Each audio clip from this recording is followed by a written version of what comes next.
Yo, what is up, chat? Good to see you. Welcome. What up, Jordan? What up, Coffee? What up, Kathy? How's it going, everybody? What up? Not a Power Word stream? No, we got Gamescom on. Come on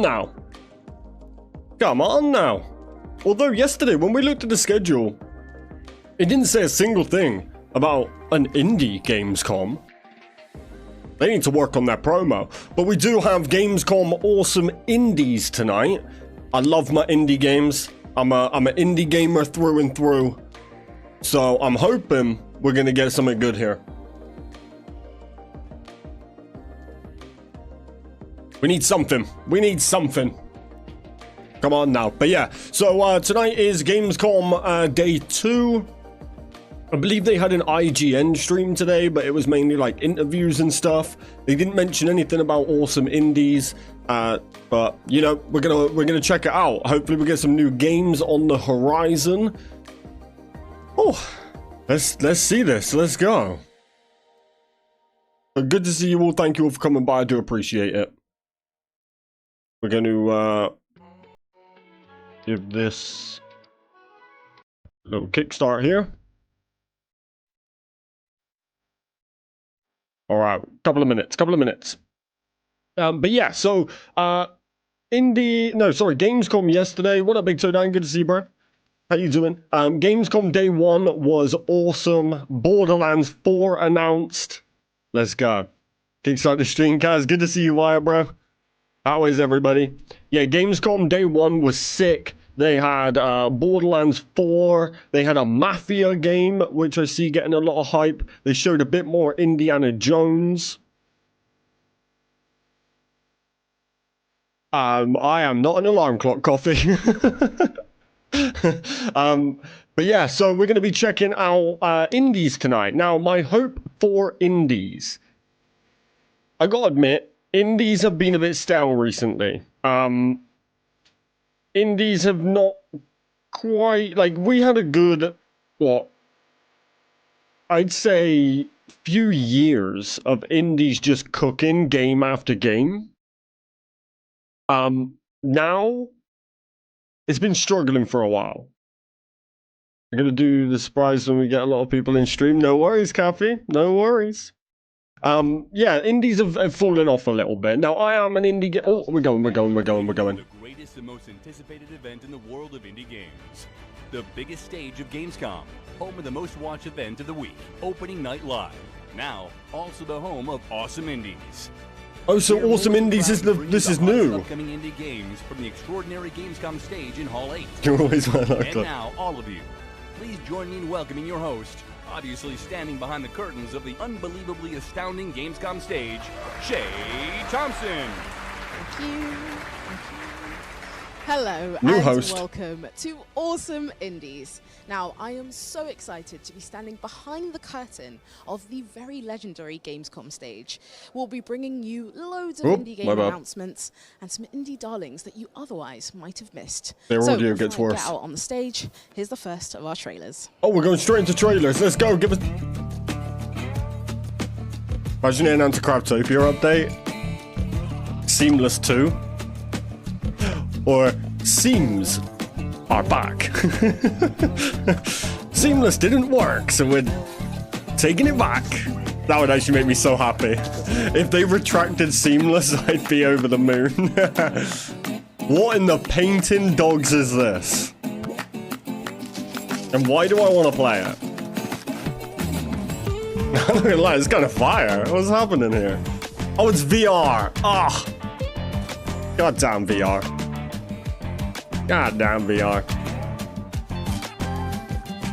Oh yeah, you can tell it's VR now.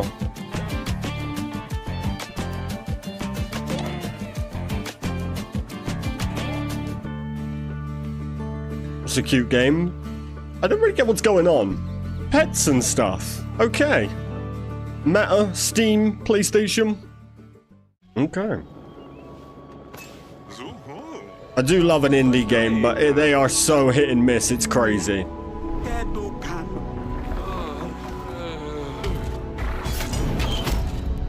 That's power loading screen of dev? No way.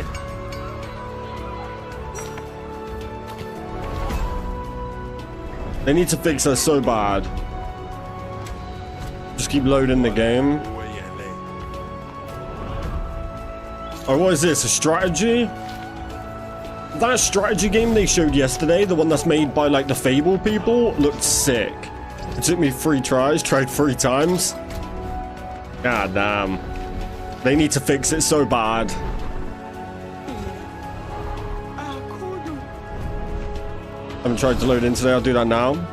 Yeah, I really need you. I need you to be able to get on, really, Joda. We need an event this Saturday. I need my duo. Okay, all right. I love Kingdom games, but that one looks mid. Yeah, that was a bit raw. What's he got around his neck? Why does that look weird?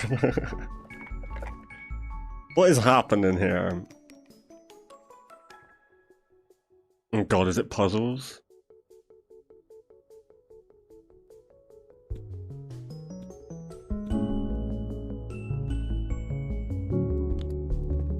What?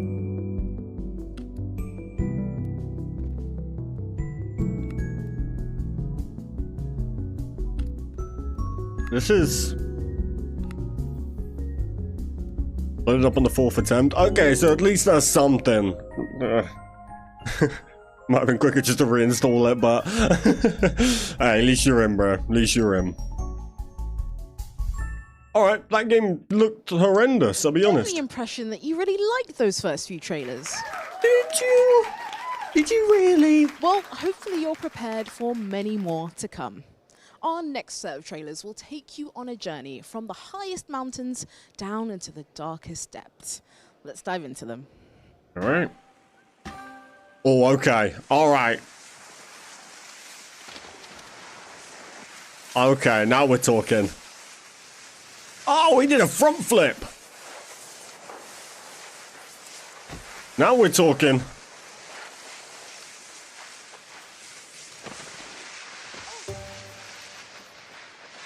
They need more games like this that are free. They would do so well on party nights. Like, I bet they double their, like, players. Or start a wave of, like, party games being, like, £1 or $1. Any more racing games similar to Mario Kart? Oh, for sure. I would love a good Mario Kart. We've tried a few, but they just don't hit the same. No one's ever done it as well as Mario.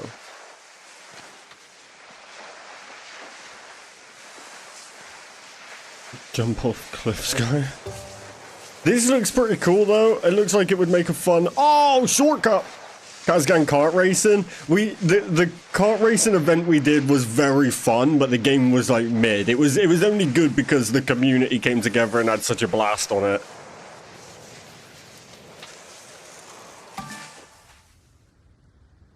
Cool. Coming 2024.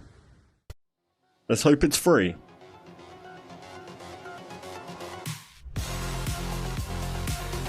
Alright, we're picking up the beat here. I want to look at that game. What was it called? Lonely what? Lonely Mountain, was it? Lonely Mountain Downhill. No? Oh, it's from the same people that did that bike one. Snow Riders, I've got it.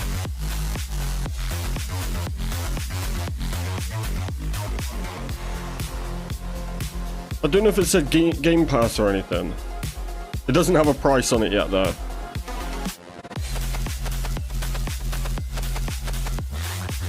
I'd like to know a price. Could always bring back Forza, but I don't remember. Forza's okay, but it's just a bit too, like, basic for me. I feel like what makes it a fun party game is, like, abilities and, you know, being able to, like, damage each other and stuff. Like, Mario Kart, you don't need to be good at Mario Kart. Whereas if you're a good racer on, like, Forza, you're gonna just win all the time. You know, whereas you don't need to be that good at games like Mario Kart. you get that luck aspect as well. And that's kind of needed for party games. I feel like we've seen this before. We need a new Need for Speed game similar to Hot Pursuit, where it was racers versus cops. That would be fun, yeah. Great racing game, in my opinion, is Hot Wheels Unleashed. I do want to check that out. I remember we spoke about that before. I do want to check that out for sure. But I'd love to have like a Mario Kart or something. Kart Races was okay, but... You know. You never played Forza on stream? Not on YouTube, I don't think. I don't think. Wait, when did Forza 5 come out? Horizon 5. Was that last year? I might have played that on stream. I don't know. You did on YouTube hella long ago? Yeah, I know I put a video out on it, but I don't know if I was on Twitch at the time. I have played Forza on stream though, but it's too chilled for me. It's too, like, for me, like, Forza Horizon and stuff is like a relaxed game. Gamers out there, you'll be pleased to know that this year, Gamescom is running on 100% renewable energy. Exhibitors are reusing their booth builds and avoiding single-use plastic to reduce their carbon footprint. In conjunction with the UN's Playing for the Planet initiative, they came up with a Sustainability Award, which was presented during the Opening Night Live showcase.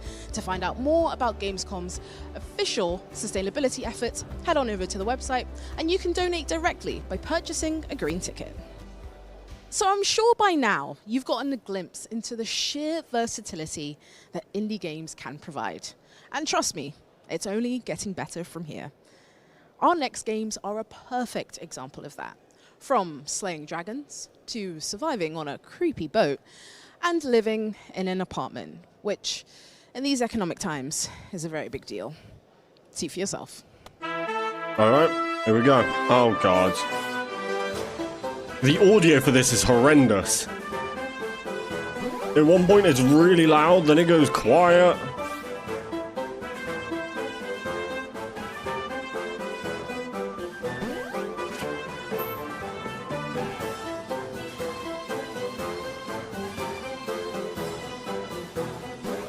What am I looking at?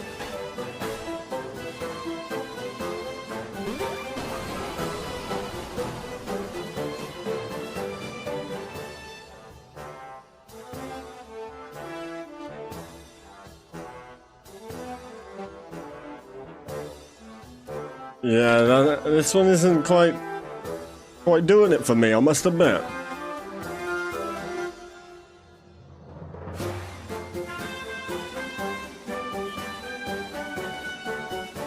These games are so hard to like make some sort of trailer for though.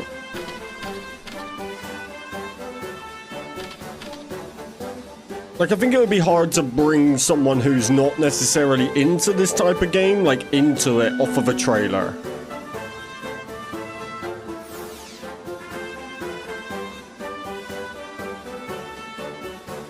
The Nameless Slay Dragon. What? Okay, where are we going now? New horror game? I like horror games.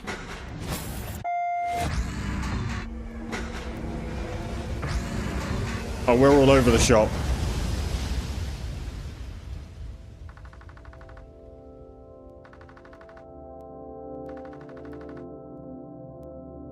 New updated Raft game? That would be very good. I definitely need to get on and do Raft on stream. Or better, Subnautica. Subnautica is one of the only games I've been putting off for years. I know, that's like my worst nightmare. Once, it must have been the year 1989. A guy named Collier lived here. Multiplayer Subnautica? Well. That'd be funny. Day in and day out, always the same chores. All his friends had left him behind. Until one day, he received a mysterious message. Dad, you've told this story already. Oh, really? Mystery Meat Julie. Let me think. There's more where that came from. Did you ever wonder who else lived in this apartment before? So many dreams and dangers. Hellos and goodbyes. So many adventures, memories, and mysteries. All in these four walls. And what about that other story? That's for another day. It's the Grinch! No, I love indies, but What is Gamescom it's Cares? tough. Gamescom Cares is an initiative where exhibitors and partners can pitch ideas around social responsibility. This year, Gamescom has taken several strides to improve the experience of those who have mobility I just had to impairments. find this To one. find out more about I got- Gamescom's Safer Space policy, head on over to the official Gamescom website. I think I'll drop the new line at battling 15k. powerful enemies and running around being a hero is important, I guess. Yu-Gi-Oh sign. But we mustn't forget about the common people. There is a beauty in the mundanity of it all, from delivering packages to running your very own tavern. These next trailers prove that these mundane tasks make for extremely captivating games as well. Ow. What? In a land of fantasy and fables, where legends are forged and hidden treasures lie, begins the quest for the coziest of corners.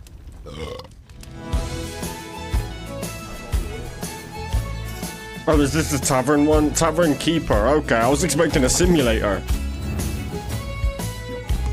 Yeah, I think I'll drop the new line of hoodies and stuff on 15k subs. I've got them ready. For quirky adventurers. Tavern Keeper, come on in. Come on in. What's this, little witch deliveries? The witch delivery game?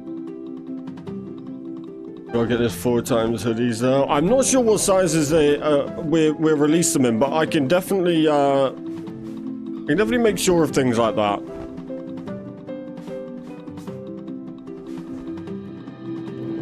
Mika and the Witch's Mountain. Wait, isn't this the game? This is the game that won the fundraiser thing, right? Or isn't this like one of the most successful Kickstarter games?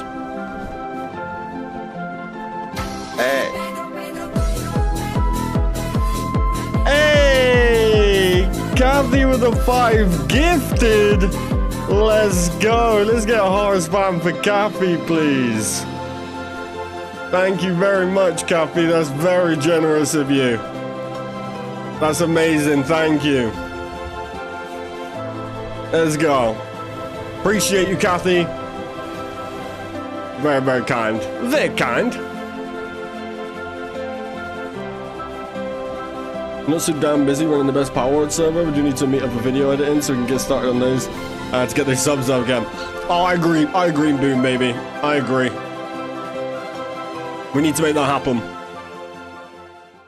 Their battle begins Hey, now. shout out to Kathy. Thank you very much.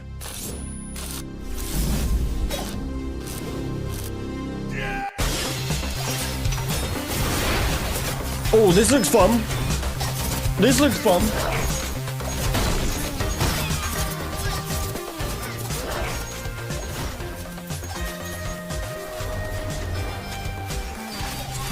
I love these type of games.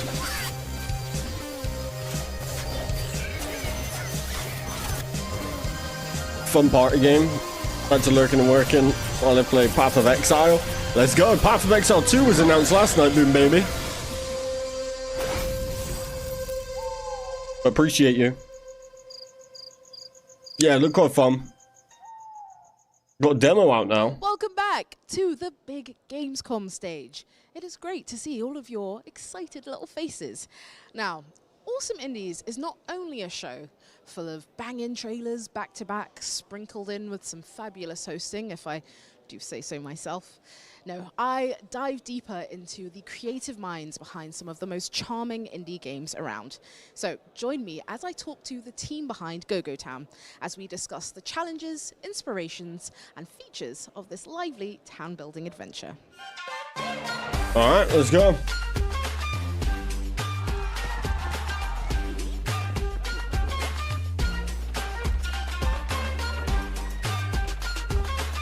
It looks terrible. Hey, thank you for those 5 gifted, Kathy. I really do appreciate you. That's very generous of you. Thank you. I appreciate it.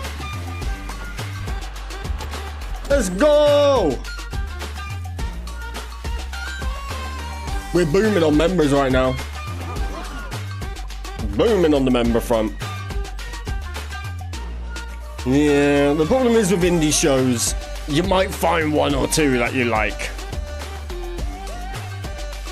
Metopia? I didn't even know that was a thing. GoGo Town. Why does that sound so familiar? I don't think that's new, right? I swear that's a... Isn't that like a mobile game or something? I'm here with Cheryl it's a Switch from game? Prideful Sloth.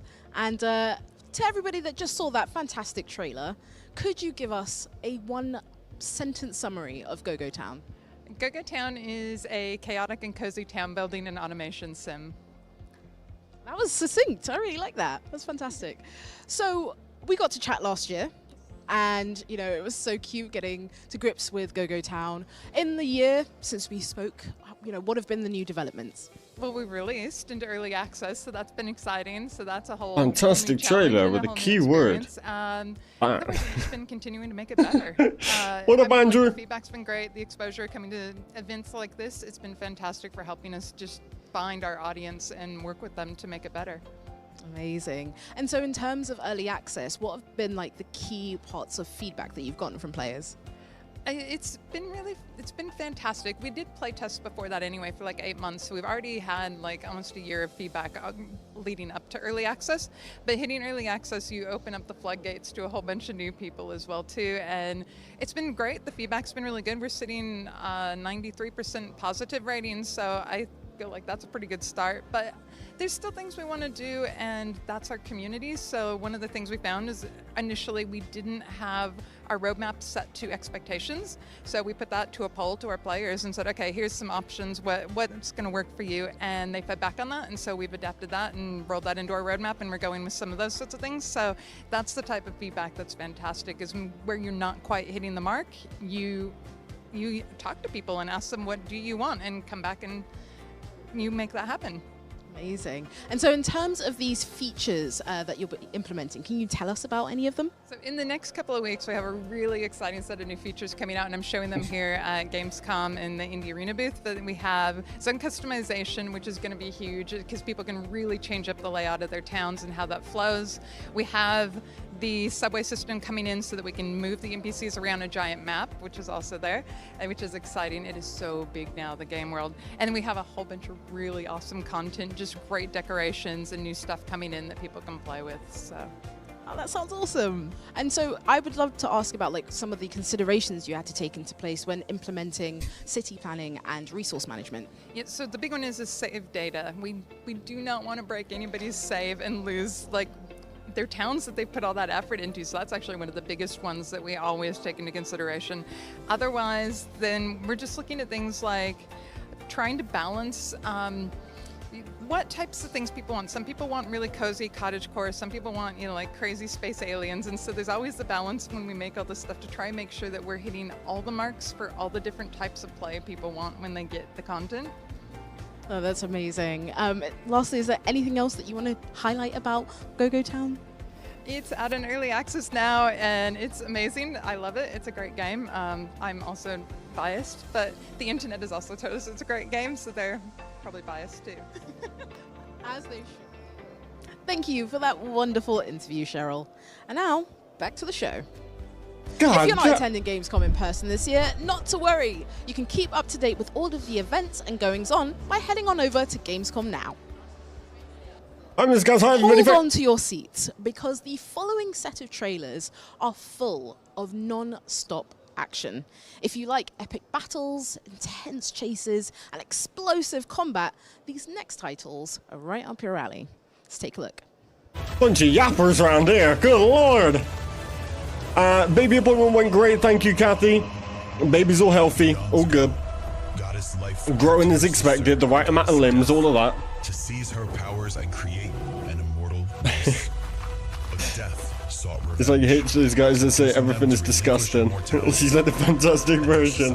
Crumbled. Centuries later, a new medieval civilization arose, led by the Church of Death, who relentlessly pursues the cult of life. Aiming to defy death once more, the Essence Mancers sought a ritual using first men's tech for eternal life with dire consequences. We are the result of these experiments. We saw its little feet. I cried again. By the way, chat, if I'm not responding to chat while people on the screen are talking, it's because I don't like talking over them. Just in case anybody is particularly listening. But I will always catch up on chat.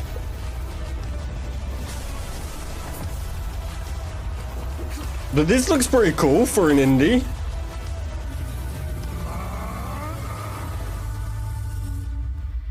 Deathbound. Cool. What up, Justin? Nothing yet. Nothing yet. Listen. He never does. I said left square and he just went straight over the broken bridge. Like I'm not even... It's been a bit of a miss so far, must admit. But we're still pretty early. Pretty early. First time? Huh?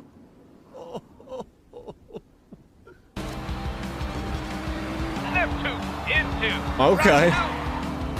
We've scored separate castles. That's what poetry. Wait, I played this. Chat, I played this on stream, but it was super early and did not look like this. Fast and fabulous. Can't wait to hit the gas. I've played that.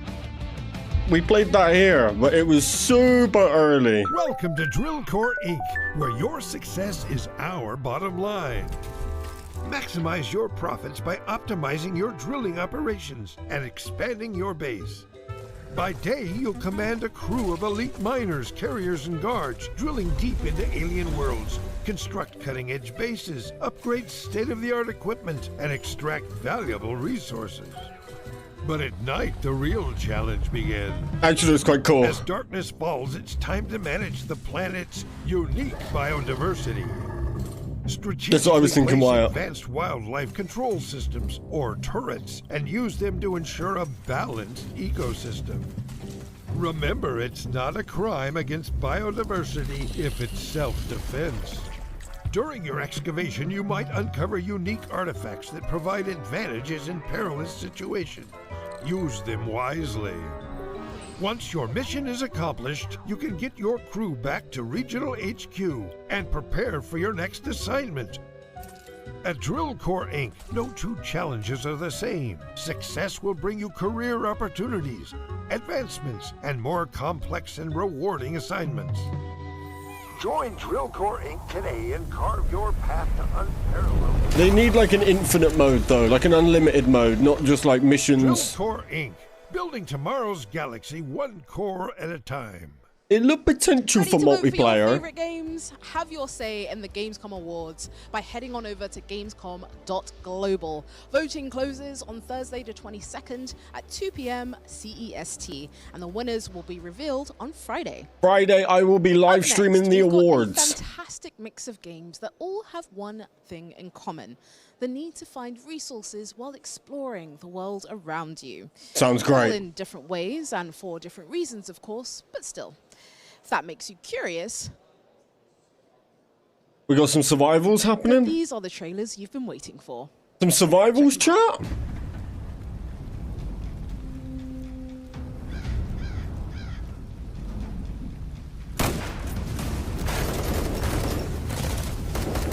Yeah, why does this look kind of lit? Hey, yo. Is this like Tarkov, but 8-bit and bird's eye? Coffee! Coffee! Oh my lord! Yo! A heart spam again for Kathy. You are too kind. Thank you very much. I appreciate you. God damn. Thank you. I don't think there's a single person here who's not a member now, except Mrs. Kaz. And Moon Baby.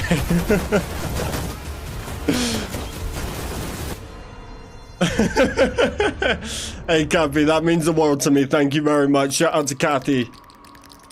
Today, we'll be making Let's a go. local variant of the soup.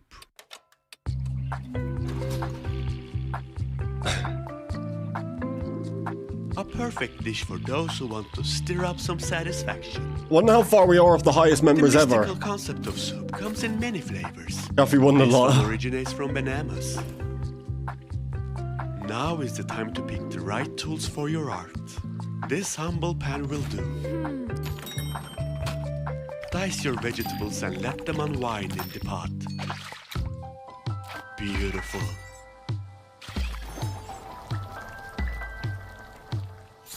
Next, Not bad, not bad. turn your bread Definitely getting up there. into pieces. Add Let's your go. leaf Thank you, ends Kathy. into the hot springs of relaxation. It's time to work on the presentation.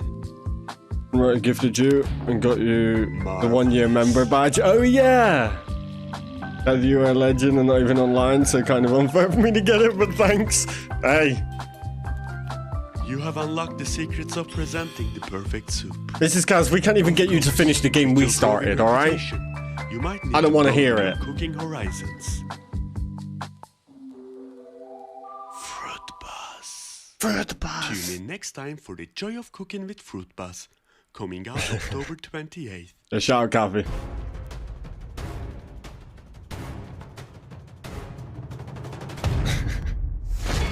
Time inflation. Did you just bro me? Crazy how 50k a year ain't enough to afford an extra £5 a month sub when rent is 14 a month? Good lord. Wait, we played this, right? Is this the one we played? This is, what's it called? We played this in the Steam Next Fest. Farah, that's the one. Not bad. It wasn't bad. It wasn't great, but it wasn't bad. Looks amazing. Wasn't quite as good as what it looks. But this will be further in development now, so maybe it's come a long way. The flying and stuff was cool. The combat was cool. The grapple thing you can do is cool. The map was huge. It was it was alright. Now, It was alright. if after all of these trailers you've managed to resist the magic of indie games, may I offer you a magical indie game? I'm thrilled to speak with the devs behind Grimoire Groves as we uncover the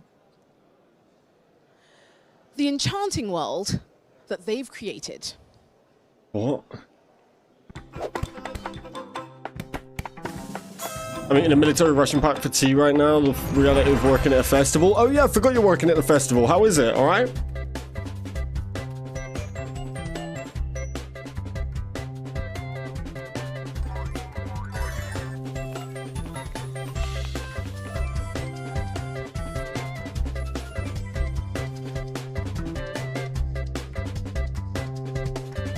Okay. This is not it. This is not it.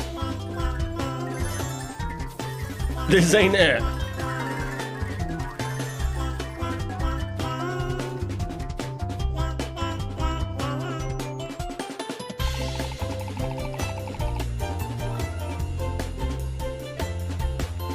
This is an acid trip in a game. The tunes are... Indie games always have great tunes.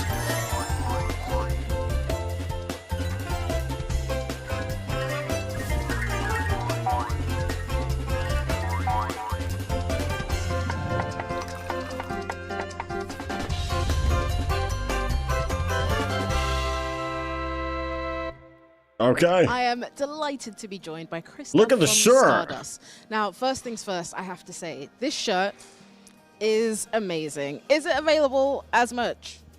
It is not right now. Maybe in the future, if you come to our Discord, spam us, tell us you want it. Okay, that's a challenge. So for everybody listening at home that is as jealous as I am, you know what to do. So could you give us a short one-sentence summary of Grimoire Groves? Yes, sure. It's a roguelike dungeon crawler mixed with farming sim. You will be dancing around in the forest, planting plants, and collect fruits. Oh, sounds amazing. So normally dungeon crawlers are, dark and gritty. What made you want to go cutesy in this case? One of the biggest factors was also just our studio. We love to do things a bit more diverse and interesting and bring new perspectives to games. And we really wanted to make a dungeon crawler that doesn't always kill things, because basically all dungeon crawlers kill things. And we wanted to try to bring the same action-based gameplay to a non-violent game. I love that so much. So what new features can players look forward to? Hey, Chewie! Planting all the plants in the forest, collecting all the fruits from the plants. No worries. Growing their garden, building their garden more out, learning about the different spirits in the game, as you can also see here, and about other plant creatures, and getting to know the Grimoire Groves with its nice story. So I'd love to know about the design, about some of the magical creatures and spirits. So there's a lot of different magical creatures in the game. First of all, there's the 4 elemental spirits, each to one of their elemental biomes where they live, and you will learn about them in the storyline. And there's also the other plant creatures that you can plant into the ground. They're modeled after different plants. So we have a beanie, we have a chestnut type plant. We also have a lot of other ones which have different interactions when you interact with them and get to know them, and you will collect all of them in your garden. Well, if your shirt is anything to go by, I'm so excited to meet them all. Do you have a favorite magical creature or spirit? Absolutely. I really love the fire spirit that we have in the game. He lives in the fire biome, and he's kind of based on a dragon, like Chinese dragon mixed with lion and tiger. And he's just really cute. He has 6 paws and a really cute head and cute fur. So I really love him. I'm getting a glimpse of him from your shirt. We have him on the shirt. Yeah, so you can see here, he's like this really cute kind of face, and I hope you will enchant the players. I'm enchanted, so I have a feeling that they will be too. Thank you so much for your time. Back to the show. All right. Do you want to learn more about Gamescom and earn some cool rewards while you're at it? Then Gamescom Epics is for you. You'll test your gamer know-how and solve some tricky puzzles. Simply search Gamescom Epics and let the adventure begin. As you can see from down there in front of our very magnificent, very real Gamescom stage, we've got loads of fans in the house. Fans of roguelites, fans of dungeon crawlers, and fans of adorable magical creatures. If you find yourself amongst them, Grimoire Groves is definitely worth checking out. Now, if you live for RPG elements, exploration, and so much more, you'll be stoked for this next set of games. From building your very own ranch in the Wild Wild West to exploring the vast boundaries of space, I reckon there'll be something for everyone. Let's roll. Hey, Boom Baby, that sounds sick. Let's do it. I'm down. You won't find me turning down a party. An apocalypse born from an unseen plane. We mustered our finest to save humanity. But it was futile against the invisible foe. I don't even think there's enough people! Kathy! Kathy! Yo! In our darkest hour. Good lord! Thank you, Kathy. How is there enough people? I feel like it's just sending them to YouTube. Kathy, thank you. That's... Good lord. Thank you, Kathy. I really do appreciate you. Now both my accounts have members. Oh my days, Kathy. Honestly, thank you very much. That's ridiculous. I don't think there was enough people in here for all those members. But let's go. I appreciate you. Well, there's 2 members and I still don't have 1. Yeah, if you, by the way, make sure you have hit this allow link. I believe YouTube requires it, but Are you ready to guide us? doesn't let mods. Oh, maybe. Very, very generous, Kathy. You're amazing. Thank you. Blessing the community. Blessing. Introduces Dreadnought and Leviathan in brand new storylines. Today, we dive deep into the belly of the beast in Leviathan.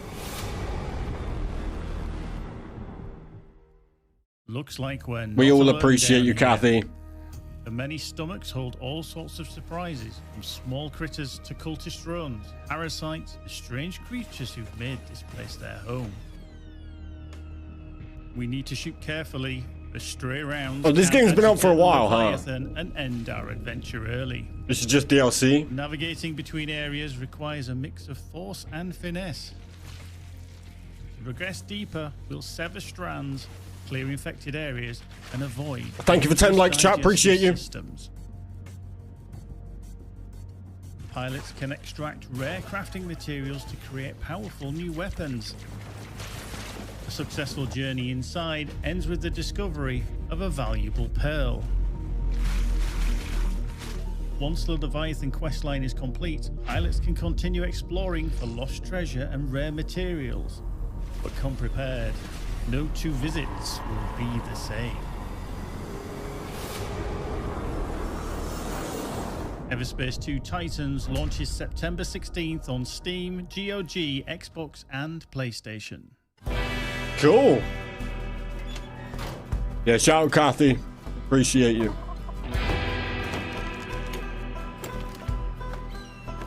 By the way, chat, if there's anyone in chat who hasn't subscribed, please help us on the road to 15k.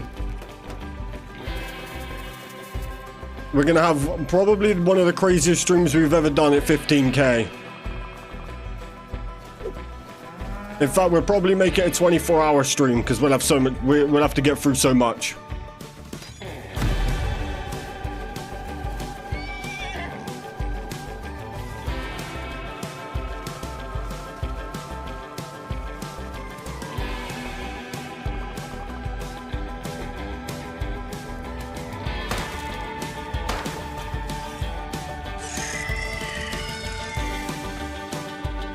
Cool.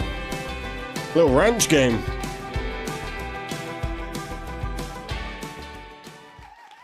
If you fancy getting some official Gamescom merchandise, you can. Head on over to gamescomwear.com or hit up one of our many merch stands here in person. I'm going to tell you to act quickly though, as they are in limited availability. Now, I want G-Portal merch. Games couldn't be more different from each other, but they all promise an unforgettable experience. One's about survival in a post-apocalyptic world. The second is an exclusive announcement that I don't want to spoil for you. That would be cool, yet. Kathy. And the last is simply called Squirrel with a Gun. I'll let you take a guess what that might be about. Oh, I wanted to see this. What? Welcome, survivor. I wanted to see the squirrel one. It's like GTA, but with squirrels. As the leader of a small settlement, you will craft buildings from the remnants of the old world. By strategically planning your roads and a growing network of production facilities, you ensure an efficient infrastructure. Soon, your settlements will be bustling with activity. To fill up your storages, take on the road and explore the Badlands with your Pathfinder. Some ruins, however, harbor even deeper secrets. GG Squirrel sound dope. Yeah, it's... My only worry is it would be like that duck one. Are relentless. Manage and endure droughts that challenge your water resources and fertile ground. They just released one with ducks and it was a bit... sandstorms. It was terrible. Your resilience. You will be able to discover new zones and establish additional colonies. Seamlessly switch between different settlements. I'm gonna cast down. And set up vital trade routes. This is End Zone 2. Your journey awaits, survivor. Thanks. Yeah, squirrels with guns looks a bit like the duck. I think it was even called ducks with guns, wasn't it? What was the duck one called? But the duck one was more like Rust. Like it was like multiplayer, open world shooter. I wasn't a fan. But the squirrel one looks a bit more mixed, a bit more like a goat sim kind of game. I might be wrong. Yeah, so I want to see some proper gameplay for it, because the trailer is just like a squirrel that's jumping around, stealing guns and cars, and... It looks cool, though.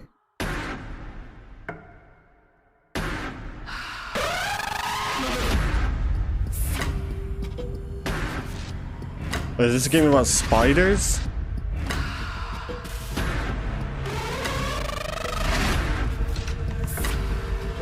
What's happening?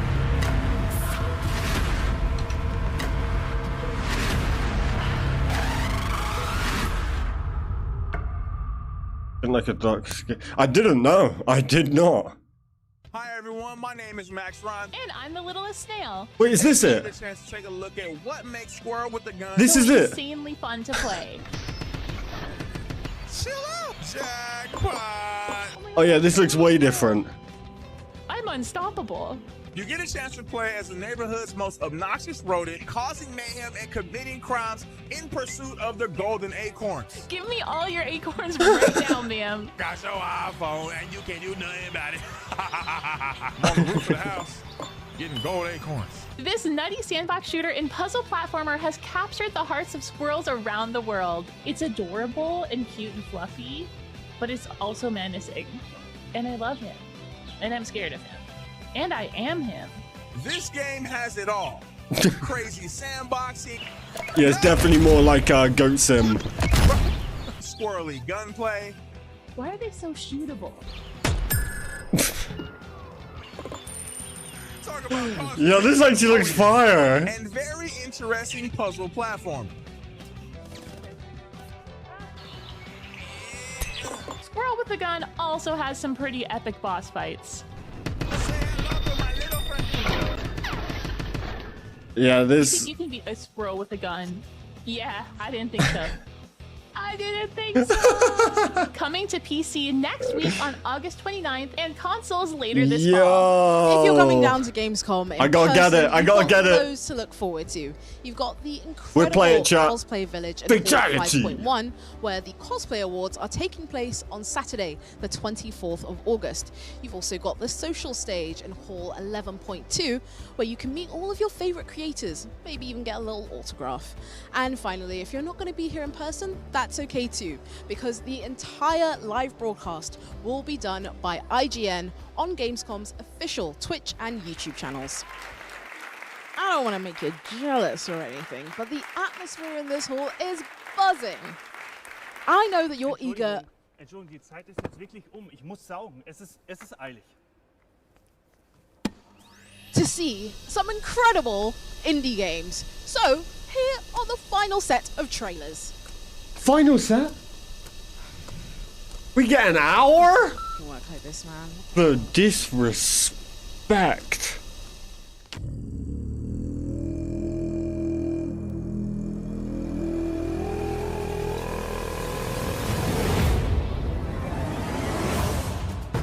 What is this?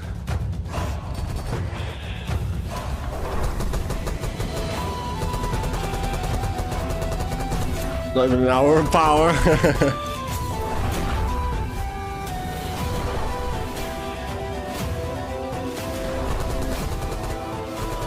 A bedtime soon.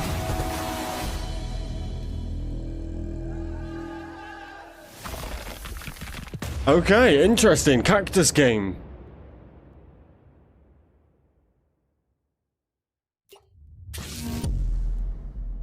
Where are we going next?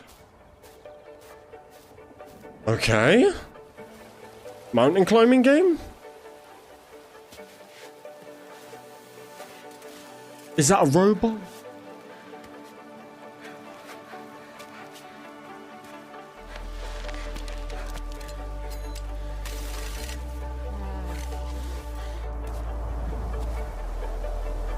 Turn.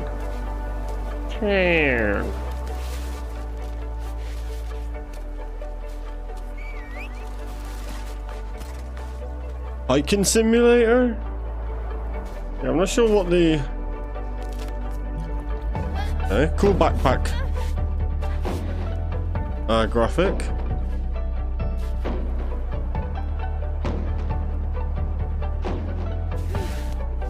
There, you made it. Are you ready for Cammy? Who? It doesn't look so bad, does it? Sure. Very, very chilled game. Nice and calm.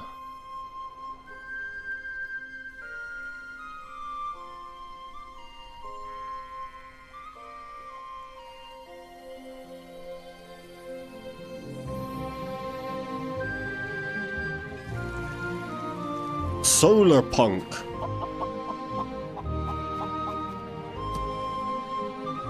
Wow, wow, wow.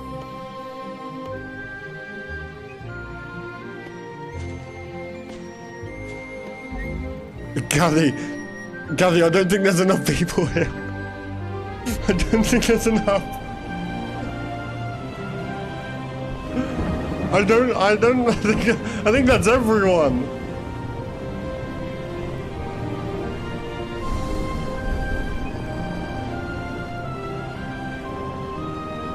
This looks kind of cool.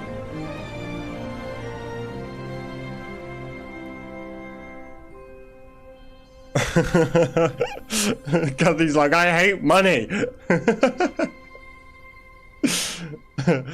Alright, before you do anything, so, just in case, everybody hit this allow link.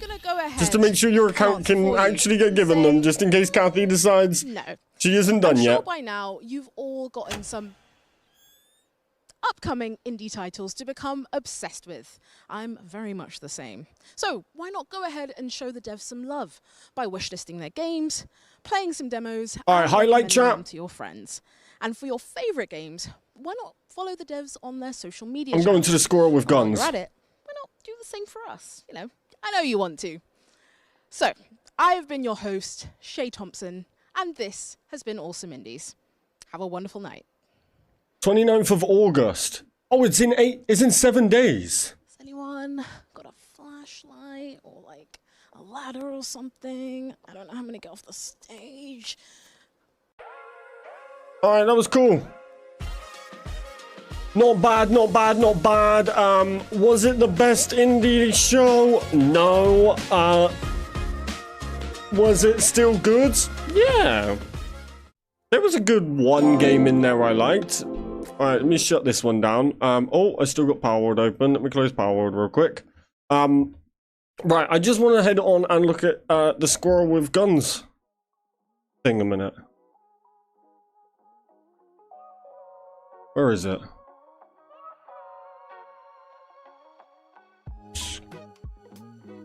Squirrel with a gun. Here it is. 29th of August.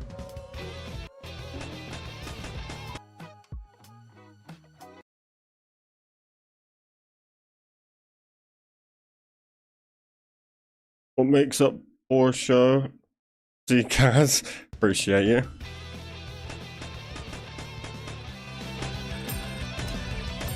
This does look pretty different to the trailer. The trailer, the gameplay we just seen was like way more chaotic.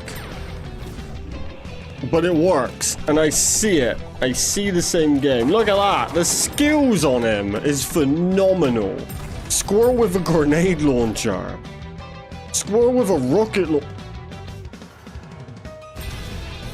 Oh my days. I gotta get this. I gotta get...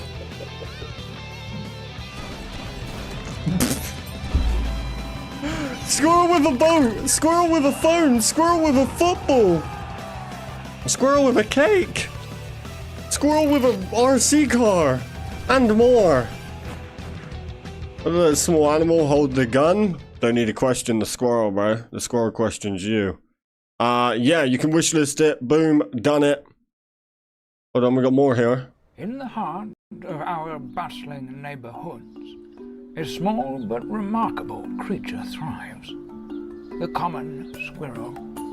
With its agile movements and inquisitive nature, this ubiquitous rodent has made its home in the urban jungle. But you should always be cautious when interacting with squirrels, as they are known to carry diseases, and in some cases, large firearms. The squirrel is known for its deadly aim and non-compliance with basic gun safety regulations. I feel like I'm gonna love this game. To steer clear of an area with any reports of a squirrel with a gun. Selecting I appreciate you, Kathy. The squirrel adapts its strategy. I don't know if you want to put something in the Discord. Oh my god, you can dress him up. It's basically Goat Sim. The squirrel navigates its surroundings with unmatched. Oh, this is gonna be sick. Alright, 7 days, I'm playing this chat. Journey into the hidden world of the common squirrel. 7 days, I'm playing it.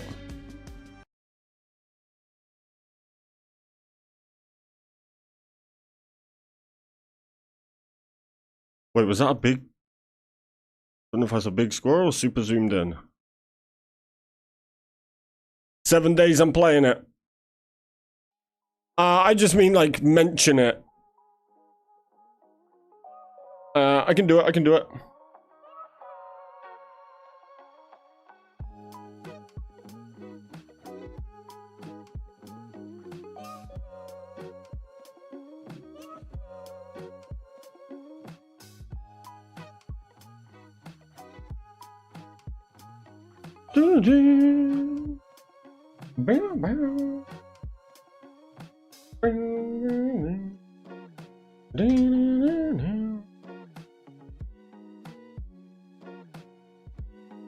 Yeah, it looks good. It looks a lot of fun, and I loved Goat Sim. Fight tooth, claw, and gun. Solve intricate puzzle rooms to collect golden acorns. Have some nutty sandbox fun. Damn.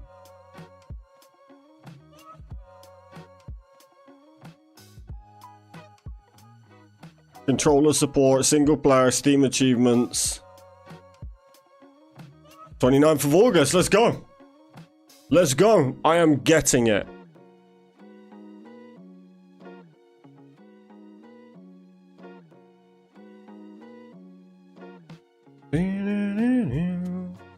If you've already got a roadmap out. We've already been doing a bunch of updates. Let's go. We love that. We love wacky games like that. Alright, yeah, not a bad event. Could have been a little bit better in terms of, like, there was nothing that, you know, when you get those indie games that don't necessarily look like indie games, or like, you know, they're a bit more built up. There wasn't really any of that. That Dungeon Born is free. 29th of July it came out. Got mixed reviews, but it's free. We like free. We like free games. It's also kind of short. Yeah, I mean, I love, for me, Indie Expo is the best indie game show. And I am a bit biased because I'm partnered with them, but I like that it's got such a wide range. Like, you'll basically get every indie game in the world shown at it. That was a lot more like hand-picked, or, you know, they're like partnered games. Oh, let me show you a game that I've just been sent. Sweet Survival. Check this out, chat. The developers have just sent me this game. What do you think? Should we check it out? Dear Ronnie, something terrible happened at the candy factory that I once created. I ask you to destroy everything that remains there. Welcome to Candyland.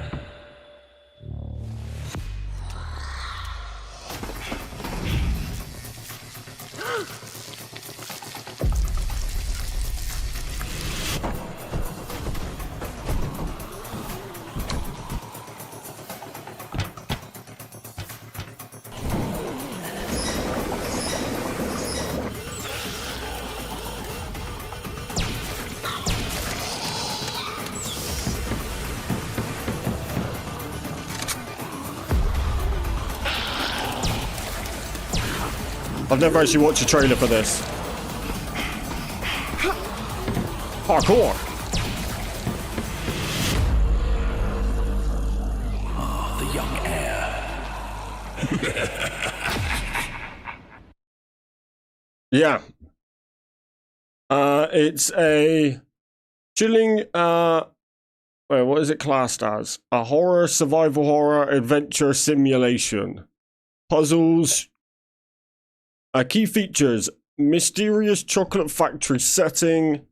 Traverse the vast, neglected chambers of a once celebrated chocolate factory where the echoes of joyous past clash with the haunting reality. Intricate puzzles. Intense survival gameplay.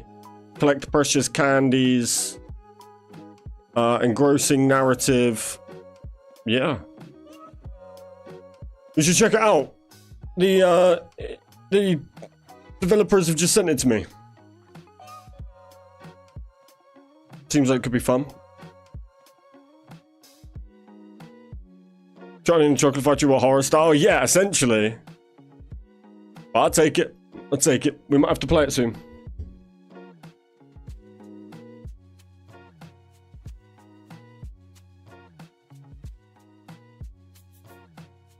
Is that Boom Baby? That screenshot you sent me, is that what the allow link just sends you to?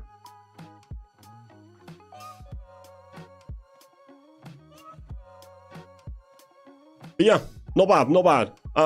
Why is this future game shows not on, is it? Wait, is the future game show on right now?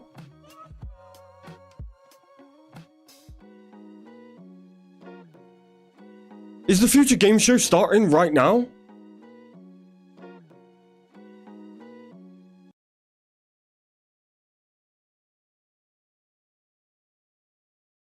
Is this actually live? Hold on. The future game show is not starting right now, is it? Why do they do this? Future game show 2024. Oh my god, it's literally starting right now. All right, I was. Jesus. That's what dodgy audio does. This is what dodgy audio does. Hey, everybody. We start again, chat. We start again. Good to see you all. Thank you all so much for coming by. Civilization 7. I'm Ned Luke, though. We got more games. 2013's Father of the Year, Michael DeSanta from Grand Theft Auto 5. And I'm here today to run you guys through a boatload of exclusive video game news.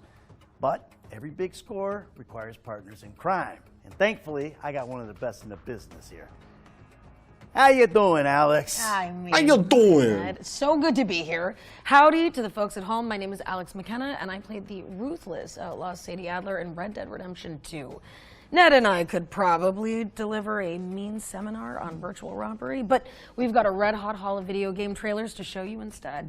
That's right, and over the next 90 minutes, you can expect world premieres, developer presentations, and gameplay deep dives on the most exciting upcoming games. Yeah, we'll also have plenty to share about Civilization 7 as part of our collaboration with the team at Firaxis Games. But more on that later. Yeah, for now, just do me a favor and be cool, all right? Sorry, chat, I'm just updating the stream. Make sure you got a lot of popcorn within arm's reach because our first world premiere is coming up now. More games. There is a house in New Orleans. There we go. The rising sun. All right, we're back to it. The ruin of many a poor boy. Future game show, let's go. God, I know I'm one.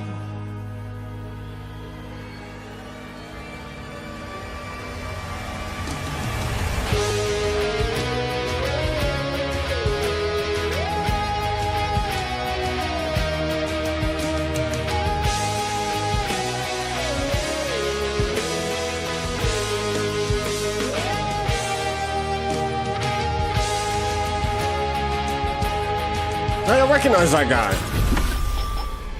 Mars Attracts, okay. Build your park. Oh, it's like a theme park one. Well, how about that for an opener? Mars Attracts is a park builder based in the Mars Attacks universe, and it's coming in 2025, so make sure it's on your wish lists. Next up, we've got brand new gameplay from Spine, the Gun Fu action epic. Check out this trailer, soundtrack by John Wick composer Le Castlevania. Tensor, an autocratic AI controlling our city. It took over the government and let the gangs tear the place apart. Oh, this could be cool. Taken my brother. It's time to fight. Redline, I got your back. Always.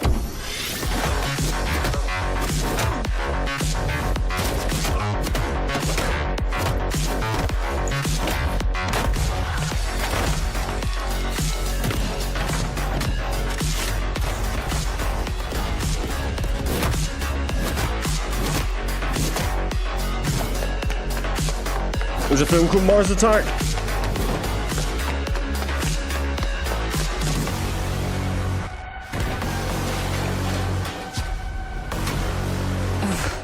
I never asked for this.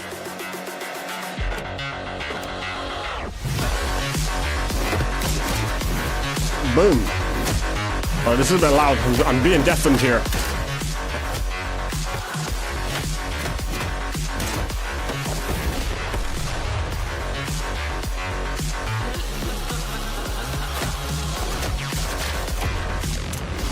Remember the old school Matrix game? It was so good. Spine. This is Gun Fu. Oh dear. Spine is coming to PC and consoles, so get it on your wish lists. And keep in mind that you can find all of the games featured in today's show on our official Steam page. I mean, just type Future Game Show into your search engine and click on our Steam page. Okay, well, this next game is a mixed media shooter where players embark on an expedition to Atlantis. Let's check out The Explorator. Explorator?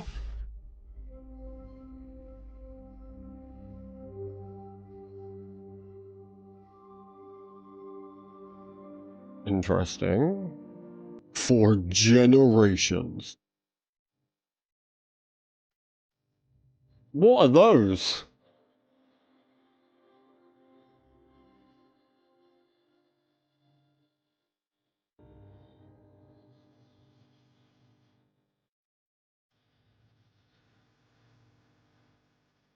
What are they? Are they lizards?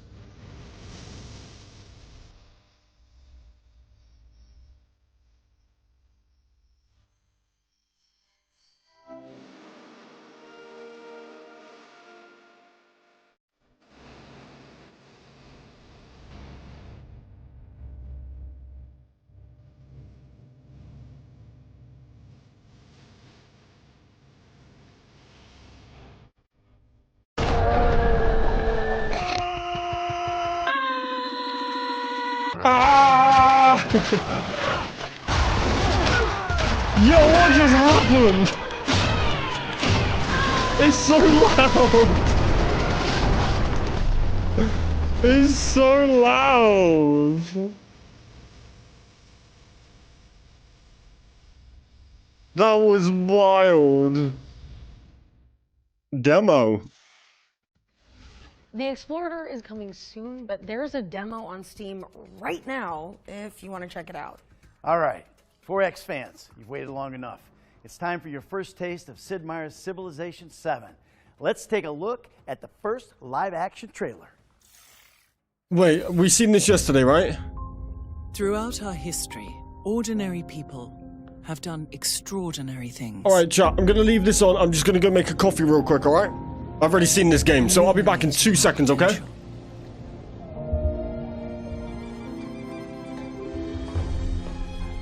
They inspired movements, created the impossible, and destroyed the indestructible.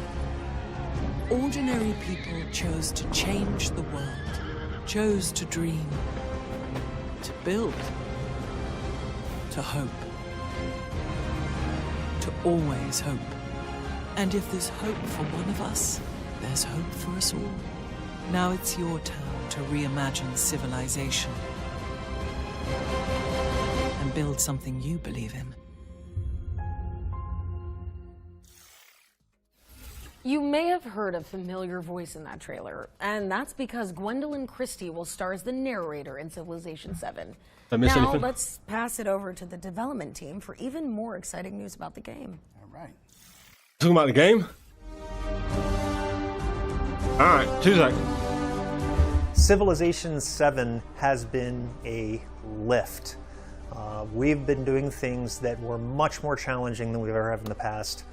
Ed came into this game, Ed Beach, the lead designer, with the intention of changing the way that we go about making a Civ game. He wanted to shift it slightly in one direction or the other, and make it so that our fans can't really lay out and predict exactly what we're going to be doing. One of his biggest disappointments is that every time we come out with an expansion pack, every time we're talking about a new game, inevitably our fans know what we're doing because it can fall into a pattern. They know that eventually we're going to need a government here. They know that the game's going to work, you know, X, Y, yields Z. So he wanted to change that up. And with the current design that he's delivering, combined with shipping on all platforms all at the same time, this was a lift for the team. My name is Ed Beach, and I am the creative director for Civilization 7. I love historical strategy games, whether it's a board game or a video game. Love anything where there's a really detailed, involved map. So Civilization is the perfect game for me. In Civilization, we're always trying to paint a positive picture of the world, highlight all of the great accomplishments that humanity has achieved and all of the different cultures across the world have achieved. That's still true in Civilization 7. We're still highlighting the best things about each leader, about each civilization, and about each time period in history. As a lifelong history nut, I've always been drawn to the franchise as a means of playing with history and trying to recreate history, but also creating alt history. Both of them together really allow for a rich playground to overall learn more about history and its narratives. We always want Civilization to be a snapshot of what you as a person and the empire you build to be this forward-looking, beautiful, you know, shining light on a hill. And I think that even rides even better with Civilization 7. I love the new mechanics of new cultures emerging. I love the idea that everything you build is multicultural now. Different cultures contribute to other cultures. Whether you want to or not, in the real world, everything you see when you look around you has been contributed to by multiple peoples and influenced throughout history by multiple cultures. I've always loved that about Civ. I love the fact that it's a positive game. It's not a negative game. The whole game isn't about what's worse in humanity, it's about what's best in humanity. Civilization 7 still has a lot of the same gameplay that fans will know and love. So there's still a lot that's going to feel really familiar. We're still highlighting the best things about each leader, about each civilization, and about each time period in history. But of course, we're spinning it in a new way and adding new gameplay systems on top of it. There's a ton of cool new stuff, and you're going to have to learn it all. It's a lot, but we feel like we're teaching it to you as you go along. And when you really dig in, you're going to see how deep this thing goes. And we're excited to say and really believe that this is the biggest Civ experience that we have ever shipped out of this studio. Awesome. Nah, I don't really miss too much, Sean. A couple of fun-looking games, but nothing crazy. I hope work was good for you. Sid Meier's Civilization 7 is coming to PC, consoles, and Switch on February 11th, 2025. We'll have more from Firaxis later in the show, including a special gameplay trailer, so stay tuned. Our next game actually came out yesterday. So I imagine some of you are already playing it, right? Biggest game in the world right now. Bosses, Googling guides. If not, this clip might just convince you. Here's the launch trailer for Black Myth Wukong. This game is booming. Hey, what up, Nixie? Yeah, that was Kathy. Shout out to Kathy. Good to see you. Hope you're good. Yeah, this game right now is the most, what is it? The most played single-player game ever on Steam. Suffering? And why do the bad folks always win? Because goodness without teeth punishes not. It only foments evil. Cleanse the world with blood and grow lotuses in it. That is your destiny. It does look good, but it's Souls-like, right? Of the New West. Welcome, the Destined. The destined one who doesn't even know what he's destined for. Those old rascals, they surely know how to name. Tell me then, is my kind destined for extermination? You're driven by greed, not destiny. So this is the face of the Destined One. It will fit me just as well. Bathed in blood, yet preaching peace. Oh, you immortals, pray enlighten me. What justifies your superiority?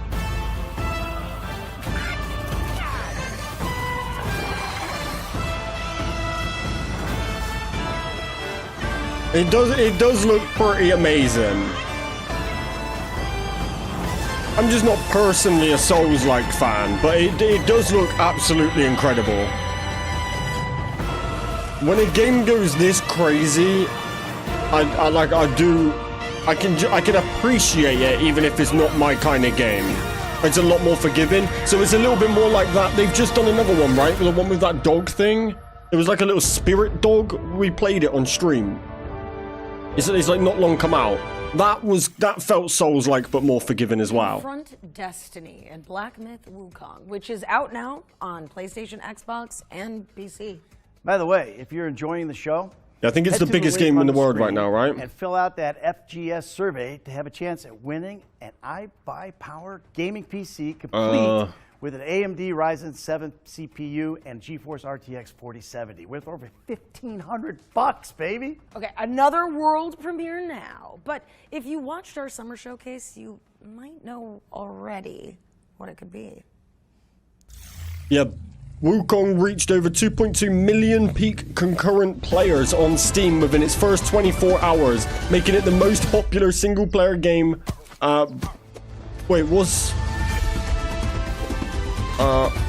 What PC users is that? In the platform's history. It also ranks all games. It comes second to all games, just trailing behind PUBG, which peaked at 3.2 million. Crazy. Crazy. Oh, this is cute. This is cute.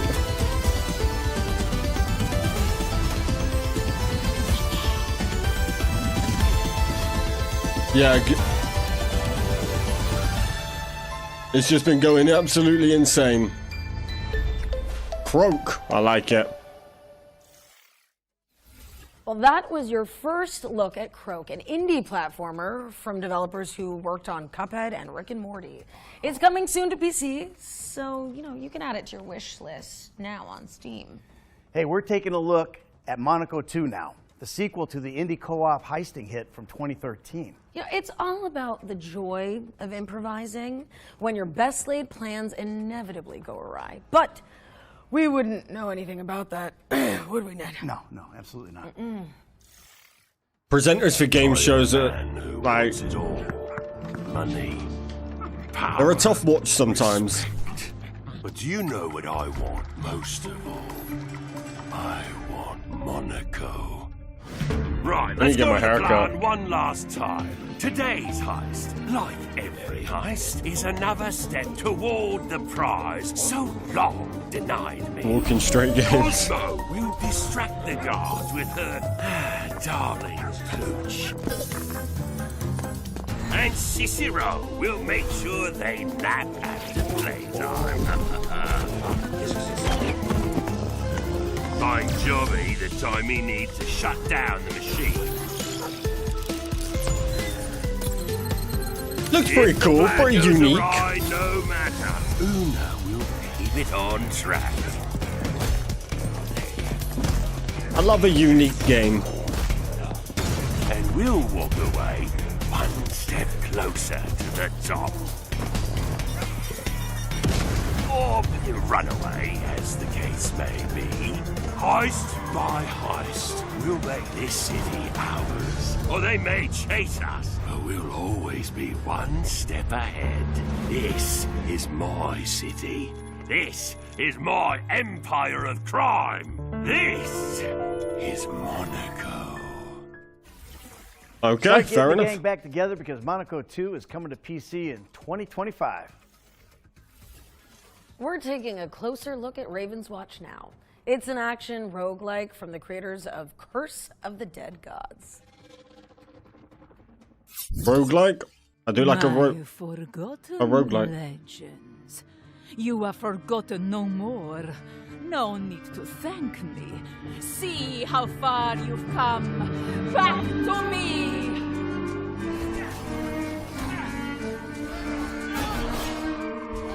Here it comes! Oh, I like the look of this. I'm a Hades fan, and this is giving me Hades vibes.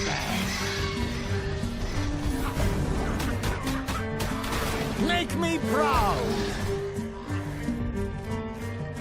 The fated moment approaches. Get ready! Show me what you have become! Show the world what I've made of you!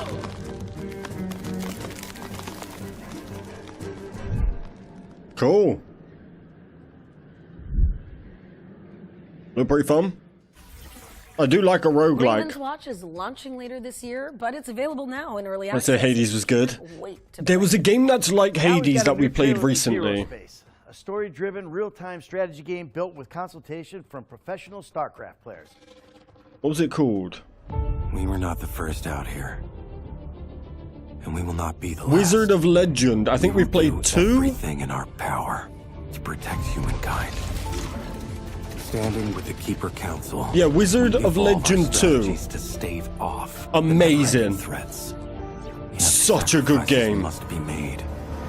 Our It's. enemies and allies alike. I played a demo, and it's very much like Hades.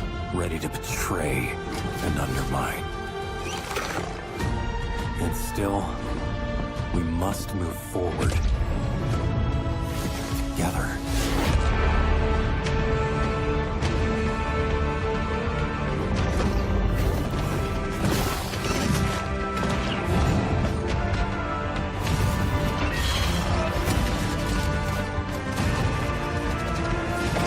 Every decision has a consequence. Not for me personally. It's yours. Zero Space is coming soon, so get it on your wish list. You can also support the game on BackerKit to get access to the upcoming beta. Let's keep it rolling with another world premiere. This one's an atmospheric puzzle adventure game set in the northern latitudes.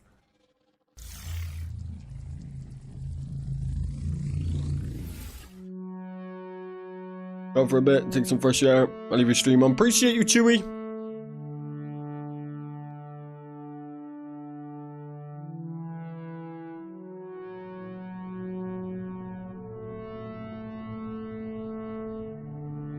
So this is a puzzle?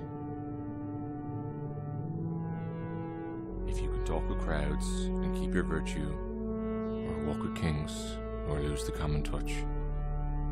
If neither foes nor loving friends can hurt you. It says in Hollow Knight. With you, but none too much.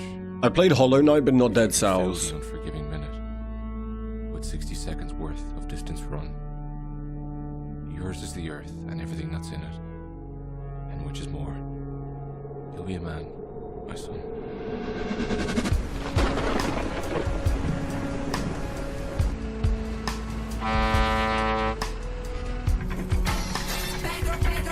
Coffee! Are you kidding me? Yo! Coffee with a 10 gifted. Coffee, you honestly, you're amazing. Thank you. That's so much love to the community, and that means the world to me. Thank you very much, Kathy. We all appreciate you. Let's get a heart spam for Kathy, please, chat. Good lord. You're going crazy tonight, Kathy.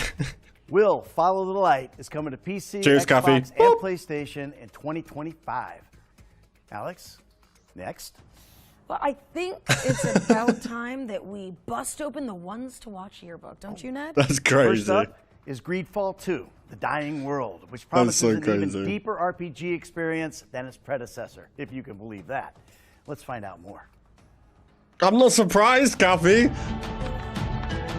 Look, honestly, this is probably the most members we've got in one stream, possibly forever. So thank you. I appreciate you. Intrigue await at every turn. That's crazy. Your future is in your hands. As you strive to survive, We're gonna have so many Kaz amidst badges in greed and the corruption. chat now. I love it. The year is 1231, 3 years before the events of Greedfall. You're a native of Tearfredi, and as this adventure dawns, it is the eve We of love the you, Kathy. initiation that will see you become a Donigad, a sage, a guardian of your people's knowledge, and a spiritual leader. But just as you're about to complete your sacred initiation, you're abducted by strange warriors from Gakan, the old continent, and thrown into the hull of a monstrous tall ship. After a long and arduous journey at sea, you disembark on the shores of Gakan and discover this foreign world where people have grown distant from nature and now war and conspire amongst themselves. You now seek passage back to your homelands. All the while, you must thwart the plans of the terrible man who kidnapped you in the first place. While Greedfall introduced the enchanted island paradise of Tearfredi, Greedfall 2 takes you beyond the island shores to the old continent of Gakan, cradle of the factions that struggle for dominance over Tearfredi. You will explore the crowded cities of Gakan and its various landscapes shaped by the different factions, cultures, and traditions that have inhabited them over the centuries. You will have to decide where you stand when you inevitably become embroiled in their internal conflicts. But you will not be alone in your quest. You will quickly meet unique and memorable companions on your journey who may join your group. Discover their stories and What are we make watching them a here? part of your group as you explore new realms together. Forge meaningful bonds, or even romances, as you get closer to them and learn more about their background. You are the author of your own legend, Donigad. Choose and master the path of the sage you want to be, whether through diplomacy, bargaining, stealth, or your keen sense of observation. Your tracking vision may reveal clues in your environment. Use your talents, craft new tools, and get help from your companions to increase your odds of success. Of course, the use of force is always an option, to adopt as you see fit. Can we wrap this up? Greedfall 2's all-new combat system puts you in control of combat more than ever before. Use the tactical pause at any time to stop the action and plan your group strategy, either on tactical pause or in real time. You can control all the members of your group and give them instructions using action points. So it's up to you to craft the perfect tactic to defeat your enemies. Change your combat style as you progress by drawing from the wide range of skill trees offered. Choose the style that suits you best, whether you're more of a melee fighter who uses traps, a range shooter with support spells, or even a master of poisons. You can even hone and develop your allies' fighting styles as well. Find the best synergies between your companions and overcome your enemies with the party that suits you best. Your destiny is in your own hands. Greedfall 2 is a thrilling RPG that takes you on an unforgettable adventure where your choices shape the future of your group, your people, and the world. The story is yours to write, Donigad. Hey, I'm glad, Kathy. We love having you. Greedfall, of the first game getting the platinum. It was a very fun game. I'm glad you enjoyed it. Greedfall 2 is launching Yeah, True with Boom, Steam baby. I forgot Early about that. Access on September 24th, 2024. Skull and Bones. I never with played a that. full release coming in 2024. Not my type of game, yes, Sean, I'll be Now, honest with you. we're shifting gears to focus on Kimbat, a robo buddy cop 3D platformer. Are you ready for this? Yeah. Launch trailer. Let's go. Call me Shipset. What's They your speak ID? so quiet. Just follow my plan and we're home free. 3, 2, 1, duck!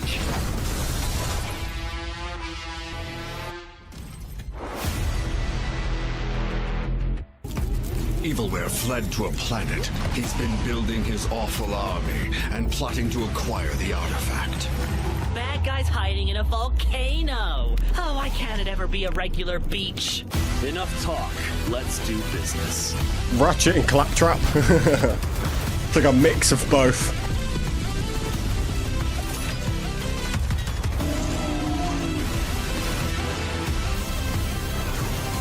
We'll see if your precious idol's as strong as a real weapon. You're in for it now, Featherface. Ship set Evilware's on the warpath. Yeah. Love Claptrap. Borderlands 4 got announced yesterday as well. Can't wait for that. I'm gonna be all up in that. Akimbot. That looked pretty cool. Looked pretty fun. Kimbot is coming to PC, PlayStation, and Xbox on August 29th, 2024. Our friends at Caztecx Studios are here to tell you more about Phantom Line, the cooperative survival shooter where players hunt creepy... Ratchet and Clank was good.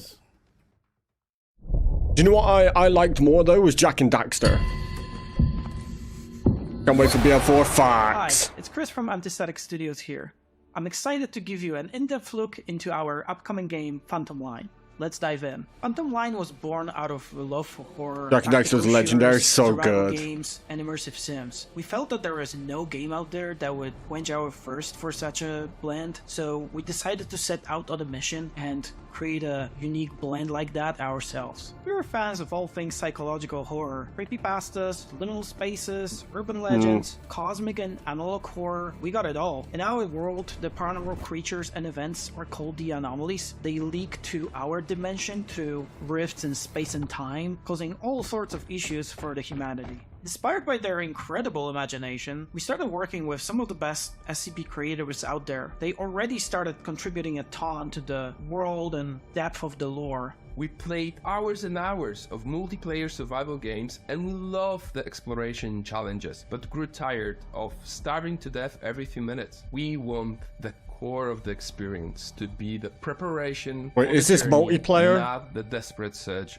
of berries. What we also missed was the tactical angle of that experience. That's why we are preparing a choice of realistic arsenal and tactics that you can choose to hunt down and fight the anomalies. You will need to survive in a war-torn environment, cut off from reinforcements or supplies. You can venture out alone or take your friends with you. The game is designed as a 4-player co-op, but you can complete it and have fun as a single player with a spare artificial body. We call it the Husk. We encourage players to cooperate, to survive, hunt, build, and fight together. We love open world games, where the environment feels like it has a life of its own, not waiting for the player to progress. We are building a vast open world, driven by a true emerging gameplay, with unpredictable events. Yo, this looks sick. That every encounter is a fresh challenge that can be solved in a number of other ways. In the next demo, you will venture out into an open world in a 4-player teams. So join our Discord to stay up to date and be among the first to play it. Thanks for watching. Is it multiplayer as in like there's other people in the world you gotta fight though? Like a Rust One more style? thing I forgot to mention is that as a player, you're part of Mortfield Industries. Their operations span across a wide variety of activities. But their true mission is to make sure that the general public never... Oh god, they found his hard drive.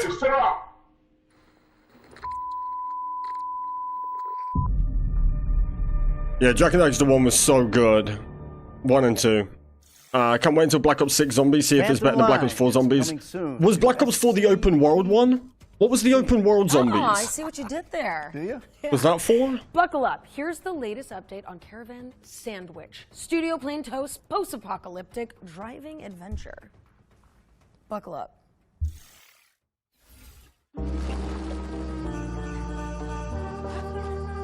One with the gladiator arena. Oh, I didn't mind it that much, but it wasn't great.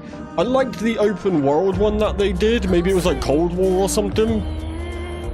The open world one was pretty cool, but yeah, I'm gonna check out Black Ops 6 Zombies.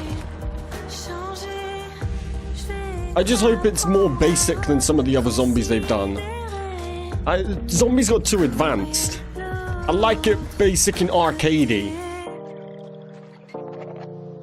I enjoyed the open world one though, it was just too easy.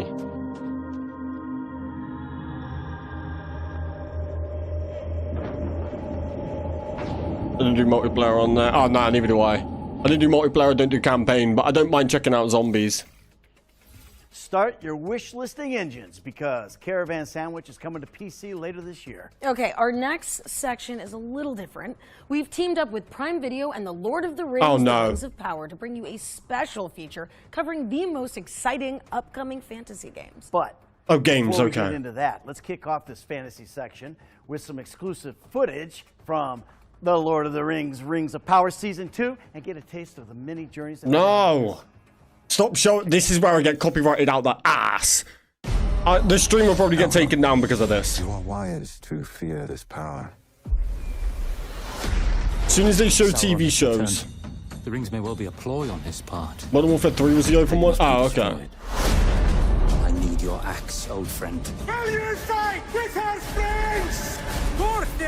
Honestly, I'm waiting for the warning to come up on YouTube. You think it was only you who put yourself in my power?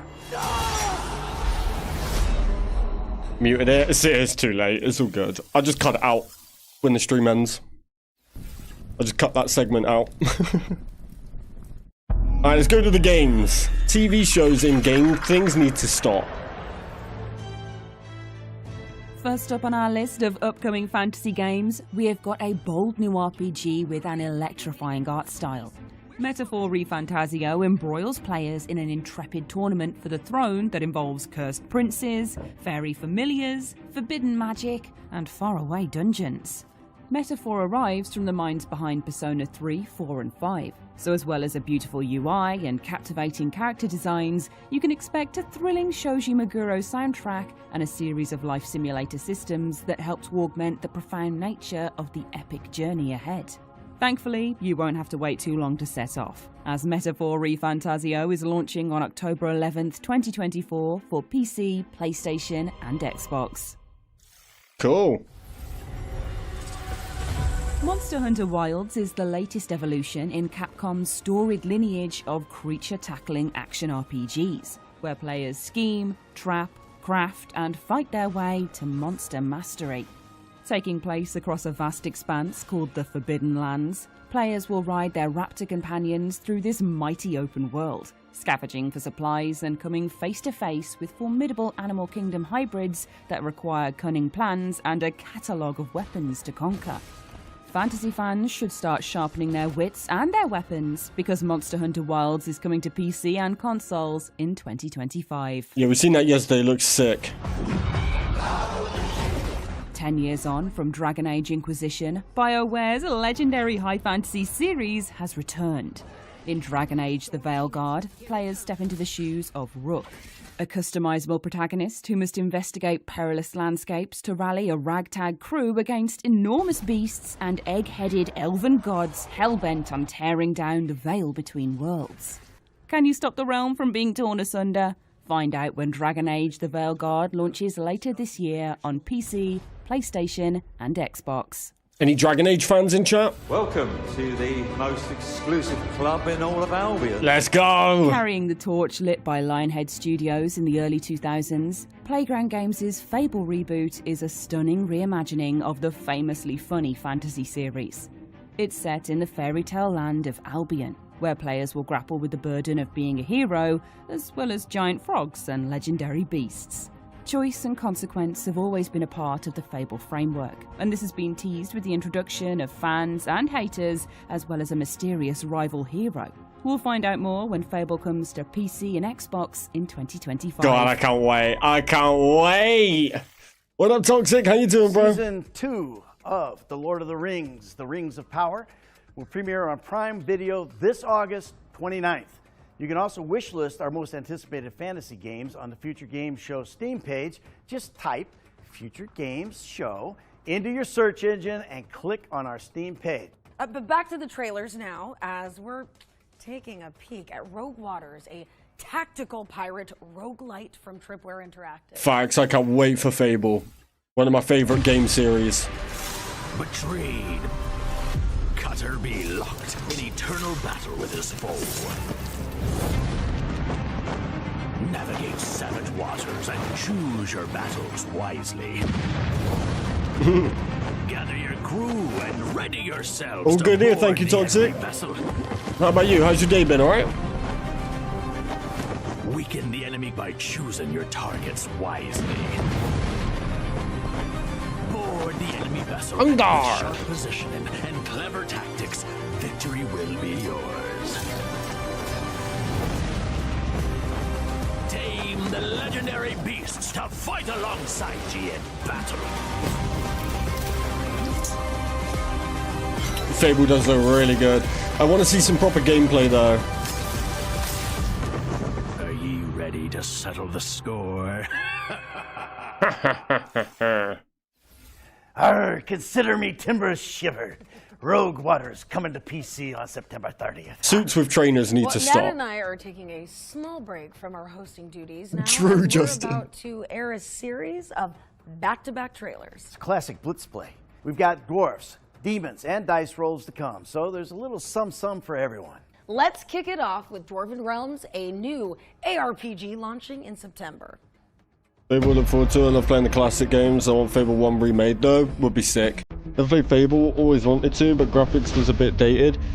Yeah, you have to, it's worth looking past though. It really is. But they are really good. Even if you just went straight, like, even though it's not the best of the series, even if you just went straight to 3 to get the better graphics, I think you'd fall in love with the whole series. But I personally think 2 is the best. A lot of people say 1 is the best. I personally think it's 2. But amazing series. Amazing. Gameplay is better graphic. Yeah, but I understand sometimes it is challenging, like, it doesn't have that same appeal to it, but if you can get past that, then sometimes, you know, you can uncover the beauty that's underneath. Karma system is really cool. Oh yeah, I went as evil as possible. Yeah, I went super evil and it changes how you look. Awesome. When the Rift is in trouble, the only ones you can rely on are... Path of Exile, yeah, I did. Dimensionals is the hottest new roguelike RPG. Put together incredible teams of unique heroes. What is this Nerf gun voice? Dummy, but he loves blasting specters. Or the mysterious Shade Strike, the smooth-tongued gambler from the Shadow Dimension. Assemble your favorite heroes. Strategize to make insane combos. But watch out, because Ragnarok's world-crushing bosses are no joke. Not more to the game, graphics on that. Yeah. Soundtrack by Brad Green. Experience wicked comic cutscenes in Dimensional's campaign mode, or blast your way through the open rift and face incredible and unpredictable challenges. Encounter a huge cast of characters like the Rogue Rifters, here to help you take down the bad guys. Or are they? Side effects of Dimensionals will include fun, addiction to victory, temporary loss of reality, and spontaneous combustion due to awesome. Some assembly required batteries not included. Okay, they were doing it on purpose. I'm glad that was an ironic voice.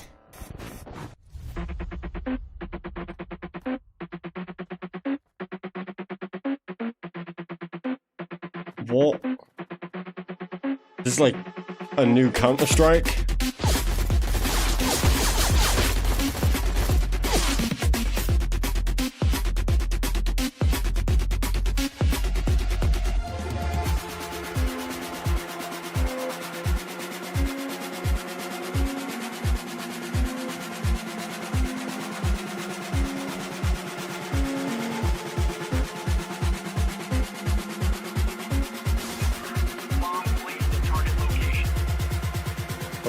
The same system, choices you make will affect your war and your team. Oh, that's cool.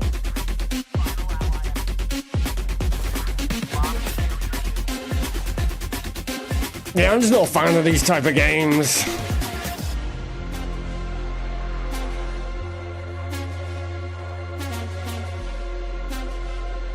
When I watch this, I think of, you know, like the meme of like, we have Counter-Strike at home. That's what I picture, you know? Counter-Strike's a hard comp game to compete with. Yeah, that's what I mean. I kind of just don't understand when they do that. It's like there's that game that came out recently that's basically COD.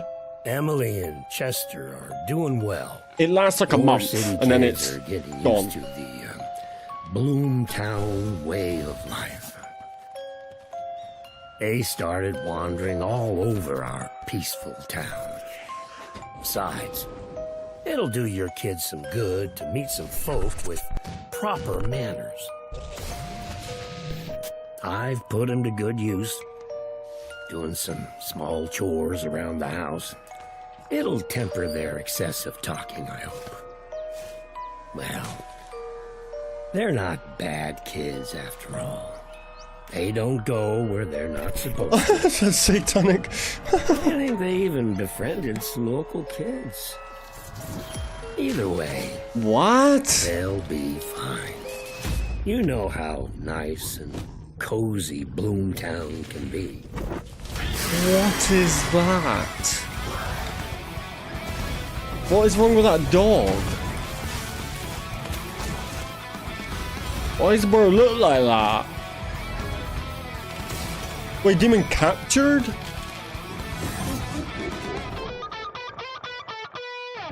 Alright, certainly looks unique. I know, there's so many of them. Like, that's that type. At least it was a bit more of a unique looking one. See you in 5. Hey, let's play. Alright, let's see if this makes me want to get a VR. Come on. VR would be such good content, but I feel like it would just collect dust after a week.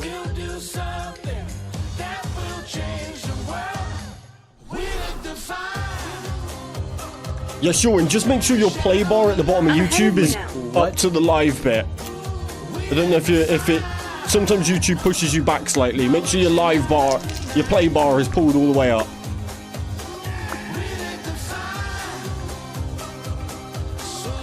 Is the one thing I hate about YouTube. How about this one?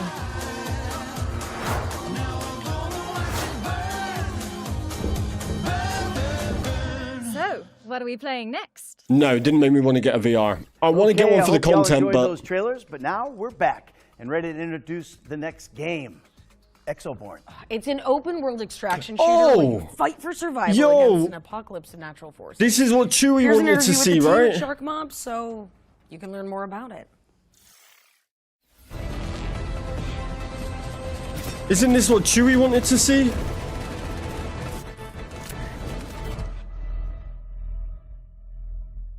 In the world of Exoborn, which is kind of like a parallel alternate timeline deal we've set up, it's in the near future. Mankind is facing a looming climate disaster. When the climate disaster became really bad, humanity rallied behind a project called Rebirth. So the ambition of Rebirth was to save humanity.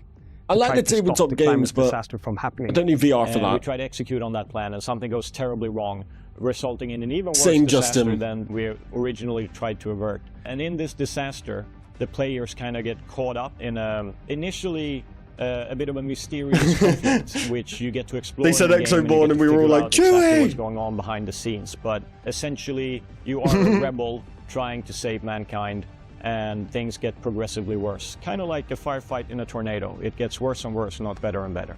Exoborn is a tactical open-world extraction shooter. Set in a very dynamic world with forces of nature that constantly affect the way you play the game. You might be looking to grab some loot in a certain area, but oh no, suddenly there's a massive tornado ripping through there. Oh, wow. And you're getting ambushed at the same time. So it's that change, that dynamic change that we think is really exciting and fresh. So when players go in, session to session, minute to minute, and even second to second, they're having to constantly change their decision making. What do I do? How do I go after my objectives? What do I want to do now? In Exoborn, you are what you carry. So if you want to do a lot of damage, you need a big gun. If you want that gun to behave in a different way, you need attachments, you need to modify Oh, that gun. cool. And it's the same way for the Exorig. If you want that Exorig to have different abilities, you need to find or buy different abilities and equip it. However, if you die, you lose it all, which means that it's very high stakes when you're out in a session, and you need to extract to be able to keep everything you have collected to the next session. I think people who've already sampled extraction shooters and enjoy them, there's going to be lots for them to enjoy and get in on. People who've played PvP shooters of different ilks, the more traditional ones, they're also going to have an exciting time within the world. We've had a mantra since many years back, since previous employments, which is always playable. Basically get the game up and running quickly, at least for us it's always been in multiplayer, so you can have people come in, evaluate it, and then you build based on user feedback. The natural evolution for us from that was something we call community first, which is we always develop the game with the community in mind. And we've begun to do these closed tests where we play with not just tens or hundreds of players, but thousands of players, and we get their feedback. And we get to see how in line our thinking is with the people that we want to ultimately play our game. We listen, we look at the data, and we get a very solid understanding so we can progress and make additional content, additional features. You can wishlist X-Born on Steam, join our Discord, or go to the website and sign up for the playtest. It does look really cool. Exoborn is coming soon to PC and consoles, so wishlist it now. You can also sign up on the official website for future playtests. I think it looks like the best extraction game for sure. It's time for another world premiere. Ooh, this party one's game. kind of like Fall Guys, except with flightless birds.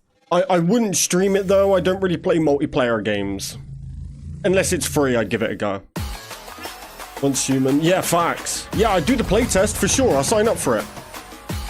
In fact, I'll do it right now.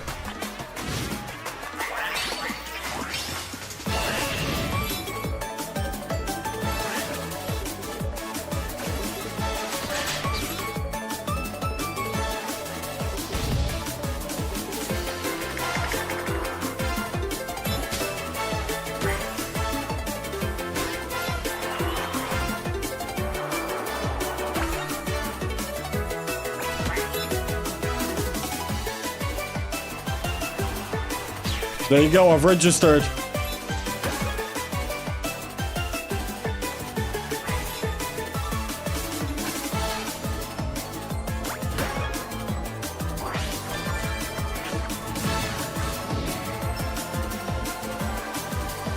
I've registered for it. Looks pretty cool, open beta, we love that. You heard it here first. Fast Penguin coming to PC and consoles in September 2024. I love my party games. A cooperative survival game from the team that brought you Surgeon Simulator. Here's your first look at gameplay from Lost Skies. Okay, here we go. Co-op. GameSCom is Tobias Solomon Twitter, very cool guy. Okay, cool.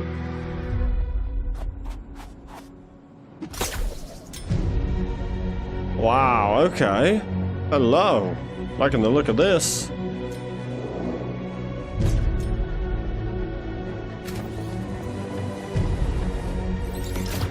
I swear every game is getting grapples and wingsuits recently.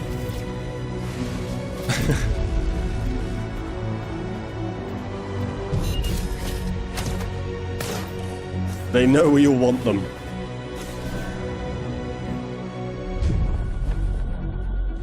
Interesting.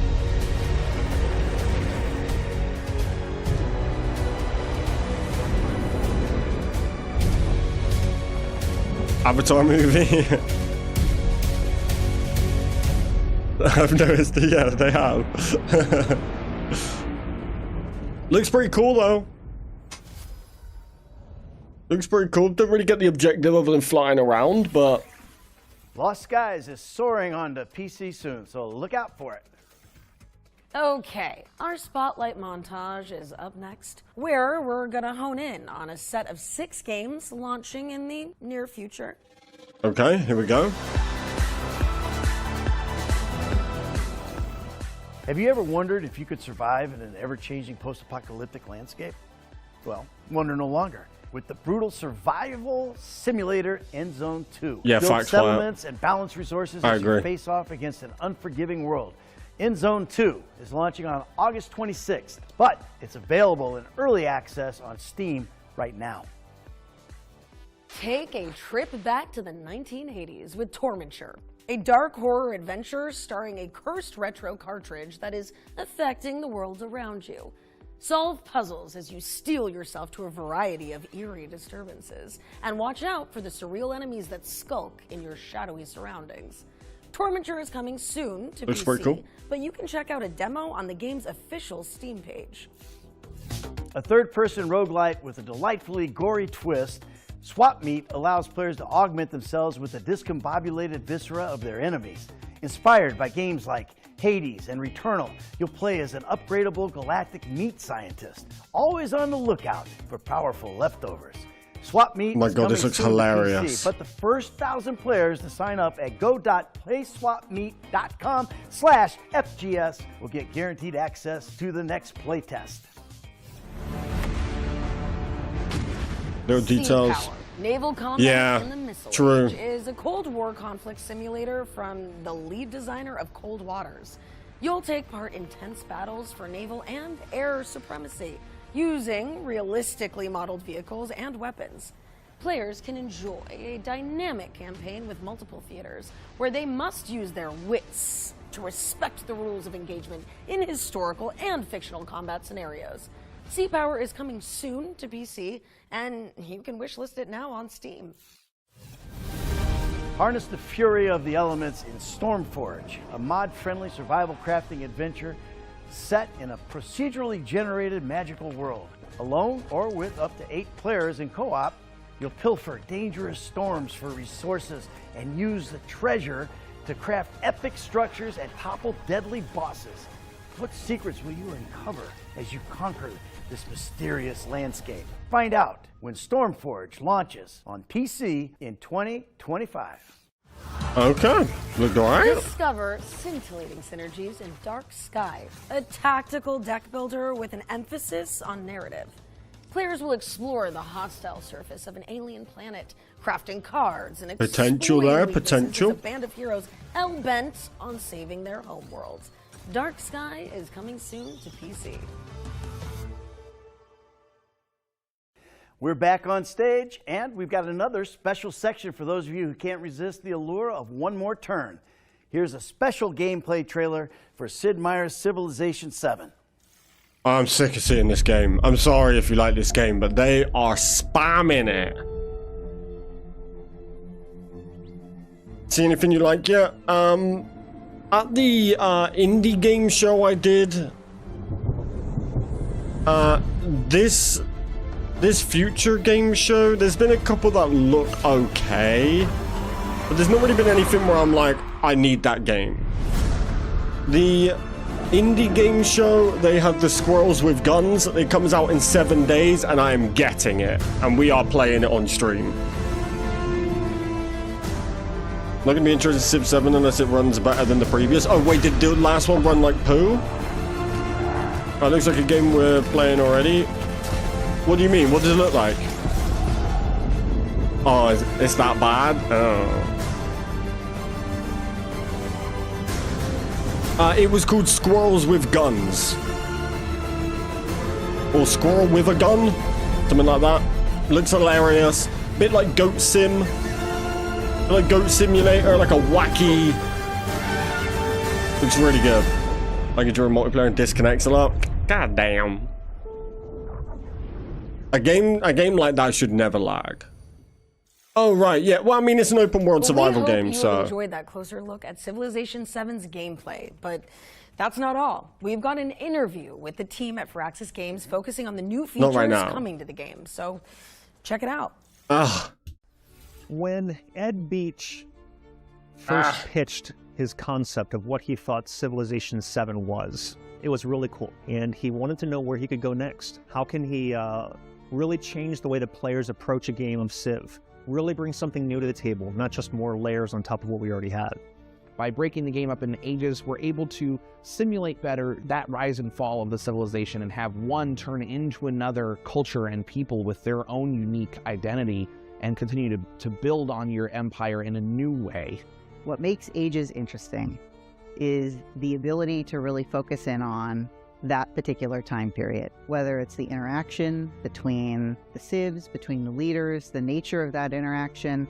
That's what the Age system really allows for, that kind of experimentation on a level that has not been seen before in previous Civ titles. When you pick a new government, what does the grocery store owner think about that? When you go to war, what kind of experience do your soldiers go through? These are the kinds of insights that the narrative system offers, these windows into the everyday lives and experiences and reactions of your people to what you are doing as the leader and what is happening during this particular period of time in the history that you're creating. So one of the cool things about Civilization 7 that does sort of mirror the ingenuity and creativity of humans is that you have a chance to win the game pretty much at any point. You're never really out of it. When you get to a new age, you get new strategies, you can pivot and change things up. And then in the final age, you get a chance for that sudden death victory to knock out the other players.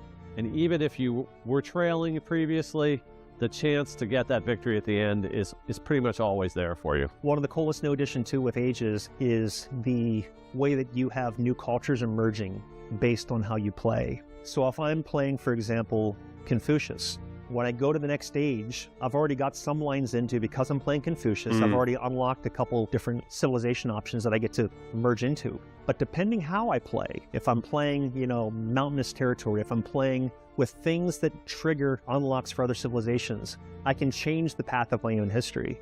So when you get to the end of an age, based on how you've played, based on the civ you've chosen, based on the leader you've chosen, that determines the next cultures that are available to you to emerge as you go into the next age. It's a really cool growth mechanic that has you evolving and steering your culture as you go through time. When you get to the end of the game, when you get to the end of the modern age, you've got this truly multicultural empire that you've built. What matters at the end of the day is that you've built an empire that you are proud of and that you have had fun building and that you gain satisfaction from. I don't think our audience will ever realize how much they influence the game that we're working on.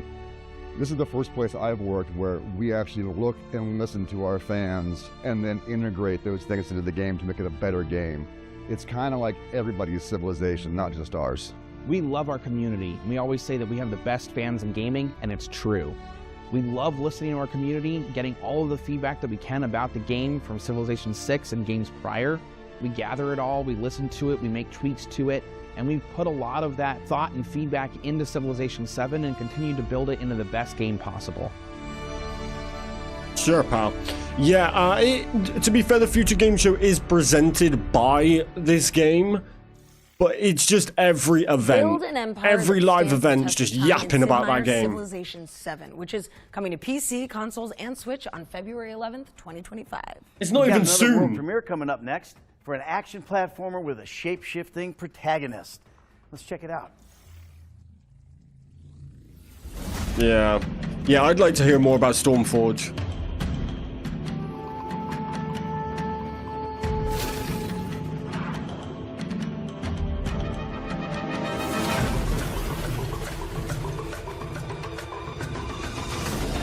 Forget about it, no pre-order, true.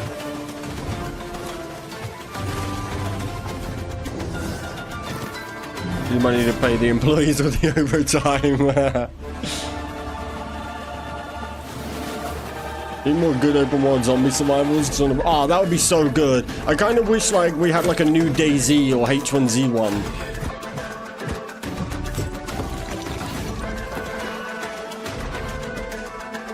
A new DayZ would be really cool.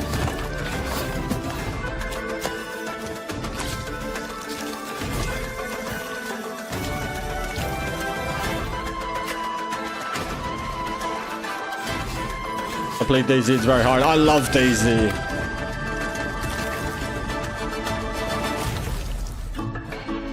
I want the new Tony Hawk. I beat that. I loved it. Smashed that game out. I literally did everything within like 2 days. It was so good. Wait, is that the remaster one? Maui the Shapeshifter is coming soon to PC. Oh no, Underground. welcome. Oh wait, no, I was talking about the other one. Wait, there's a new Underground? Because we've got another Ones to Watch deep dive for you now. And this one's all about the end of the world. In it. Yeah, while I recover from Ned's British accent, Well, I don't see a new one. Here's Rebellion Games to tell you more about Adam. After Infection had so much potential. Oh, you want a new? Sorry, I thought you meant you want like the new. It says a new. Sorry, I can't read. Yeah, that would be sick. Because the what was the other Tony Hawk? Was it Pro Skater, right? Pro Skater Remaster. That was so good. I loved it. Yeah, DayZ's really good. I liked H1Z1 before they went heavy on the PvP side. I'm Ben Fisher. I'm Associate Head of Design for Rebellion, and I'm working on Atomfall. It's so good. Atomfall is a survival action game set in 1950s Yorkshire, where the player wakes up inside a quarantine zone surrounding the Winskill plant, and they have to uncover why they're there, and what has caused this quarantine, and how to survive the mysteries that they find there. With Atomfall, we wanted to try something new, and that involved bringing in lots of different reference points. One of the games that has influenced Atomfall is obviously, you can see some parts of something like Fallout in there, but also other games in that similar genre like Metro, even a bit of Bioshock. When you start the game, you wake up in a bunker inside this nuclear quarantine zone. You don't know who you are, you don't know how you connect to this larger story. The major motivator for the player through the story is finding out how they relate to this disaster, what this disaster is, how they can escape. We don't tell you what your backstory is, but we plant clues through the game about what it might be. There are several mysteries that we set up but won't pay off as part of this larger world building. Part of the reason for that is to give you room to express yourself and to make those decisions yourself, but part of that as well is that the history of that kind of British storytelling is to open mysteries and not fully resolve them in a satisfying way. So it fits nicely with the kind of world that we're trying to build. We wanted the combat in this game to feel very kind of brutal, high stakes, kill or be killed survival. So the combat system blends melee combat options with ranged combat, so you can find melee weapons and throw them, you can kick enemies, you can smack them with a heavy strike or jab at them with lighter strikes. And we want you to mix up these options, so you've got to choose every shot carefully. So that kind of high intensity survival is the philosophy we had in mind when building the game. But we want to make sure as many players as possible can enjoy the play experience. So we've approached difficulty in a slightly different way, and we approach it instead as different play styles. So the game has a survival element, it has a combat element, and it has an investigation element. And we give the player the options at the start of the game to fine-tune any of those channels of gameplay to have the play experience that they prefer. We've added lots of accessibility options as well to make sure the game is playable by as many people as possible. Atomfall is coming to PlayStation 4 and 5, Xbox, PC, and Day 1 Game Pass in 2025. Let's go. Scum? Yeah, I heard Scum was really good. I never played it though. God blimey. Investigate the apocalypse when Atomfall lands on PC and consoles in 2025. It's getting better. It's great. Irish, kind of. Yeah, no, it's sound great. like Roger Clark. God help me. This next game was revealed during our spring showcase earlier this year. It is a cult simulator that puts players in service of the eldritch gods. So here's the latest update on the worshippers of Cthulhu. Grounded was great, and I loved it, but I want a Grounded that's not in a garden. I want it like in a city.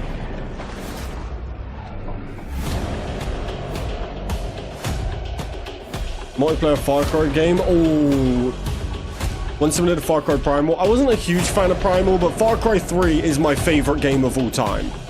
I think it is the best game ever made. The story, everything.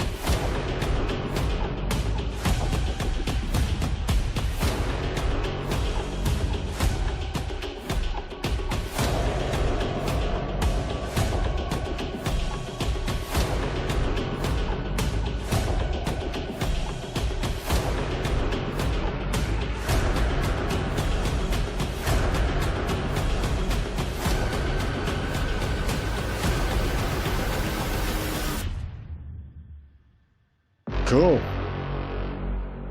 RuneScape 2024 coming soon to PCs near you. Breaking news. Worshippers of Cthulhu is coming to PC and consoles on October 21st, 2024. All right. Now it's time to check in with Spirit of the Samurai. Facts, Justin. An adventure game inspired by Japanese mythology. Cool. Okay. Got an interesting look.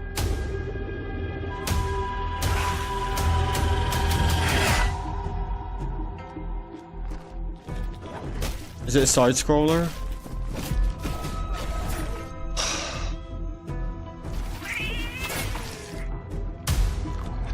Yeah, me in the first half.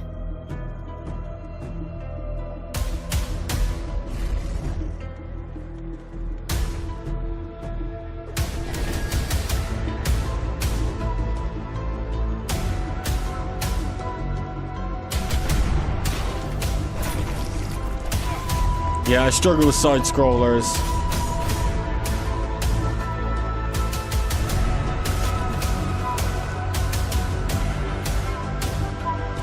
candle is blown out.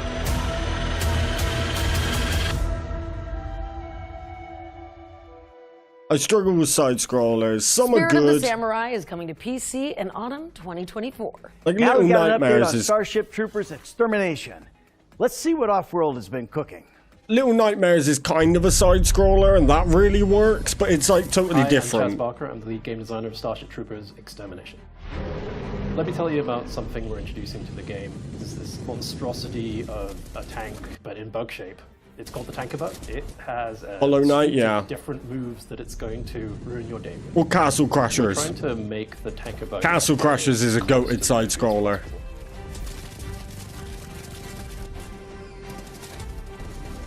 Do as much damage as possible before he probably gets mad at you. But that's again, it feels different with normal I'm side-scroller. aka Tammy. I'm the lead environment artist on Starship Troopers Extermination.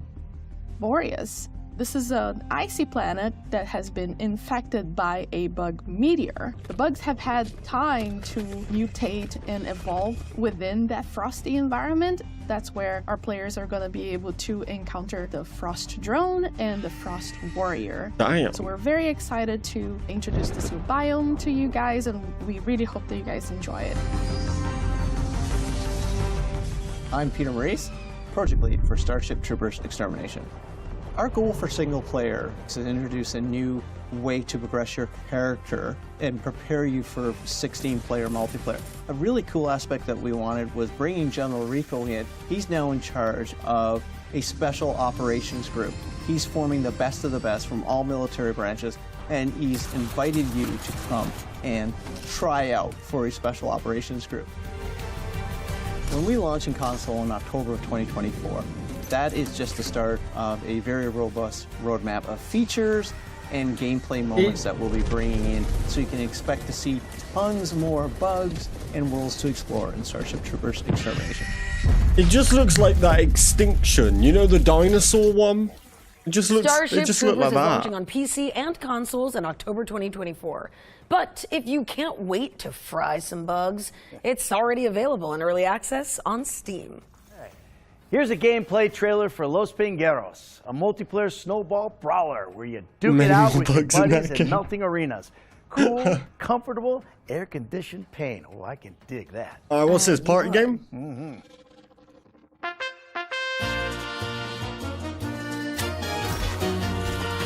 Hey, yo. Joda might like this, because it's got a bit of a Gang Beasts feel.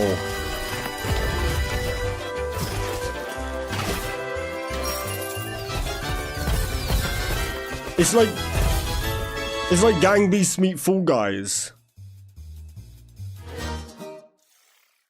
Needs to be free Los though. Pingueros is coming soon for PC and Nintendo Switch.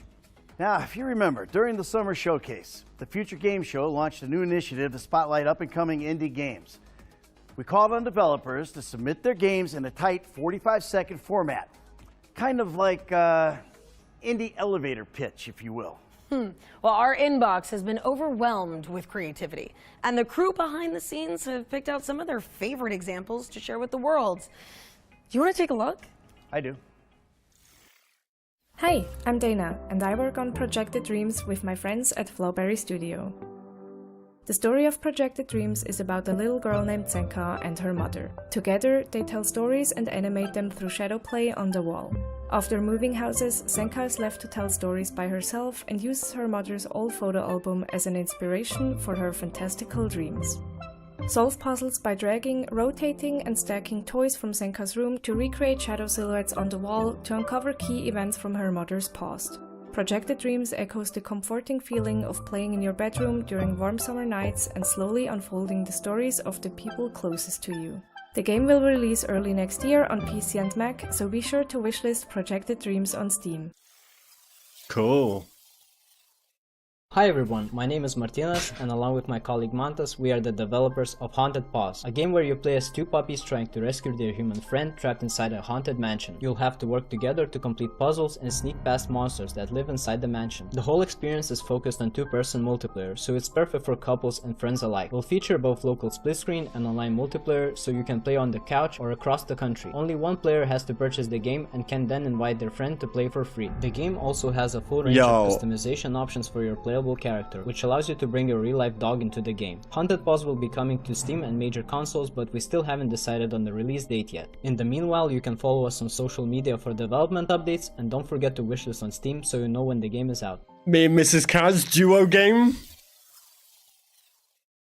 Hi, I'm Pablo Coma from Rablo Games, and I'm super excited to tell you more about Necrostory. Necrostory is a light-hearted RPG where you play as a powerful and kind of evil necromancer. You cast powerful necromancy spells, raise armies of skeletons, sign dark pacts with demons so that you can later transform into them, and most importantly, you capture dead enemy souls before they fly away in order to take control of them. After capturing creatures, you can manage your team and the skills and equipment of your teammates. You can also upgrade each of your own spells using their dedicated skill trees. Necrostory will be available for PC and consoles in September 2024. The hero created this. Hi, I'm Alex and I'm a solo dev working on a multiplayer action RPG called Sword Eye. Sword Eye is an extraction looter that combines the fast-paced directional combat you'd find in games like Mordhau or Chivalry with massive multiplayer dungeon crawls. Enter the dungeon alone or with friends, battle your way through monsters, bosses, and other players, and escape with your loot alive. I'm building the game I've always wanted to play, and I can't wait to share it with you all. So visit the Steam page to wishlist the game and sign up for the next free playtest. He was definitely sat on the toilet when he recorded this, Mike. Like, what? Why does it sound like he's in the bathroom? Wait till you finish, buddy. Please be sure to wishlist those games on Steam and support their development. And if you'd like to take part in the indie elevator pitch, just follow the link on the screen to find all the details on how to submit your game. All right, let's keep things moving and take a trip to Bionic Bay. All right. This atmospheric puzzle platformer is set in a gorgeous mechanical world. Not even in his own bathroom. Done.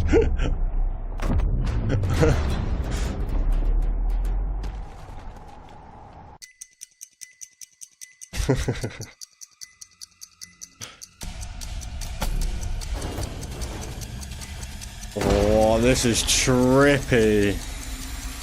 Would Donald's bathroom be echoing?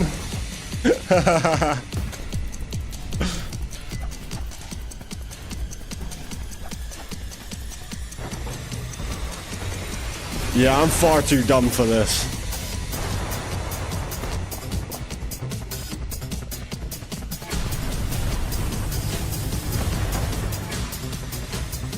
I've died 7 times just watching this.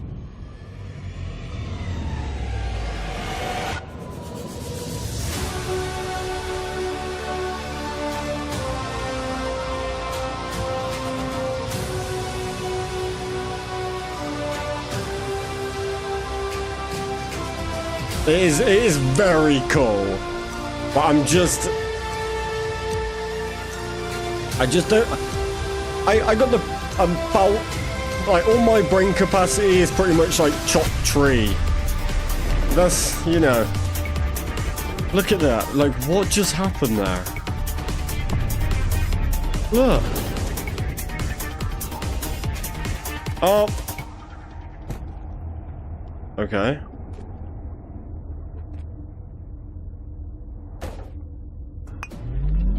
Oh. Hi.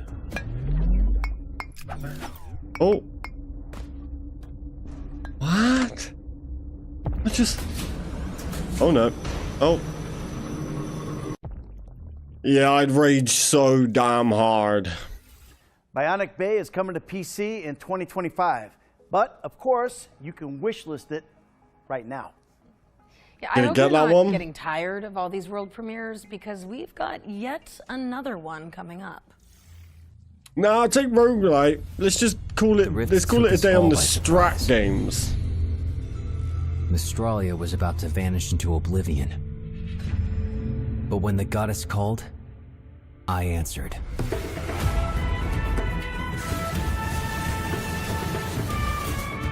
It's a big world out there. Don't be afraid to take the wrong path. If nothing else, it'll make a good story. Strats are the worst. Collect the Yeah. world's memories. Or turn-based combat. I don't do turn-based combat either.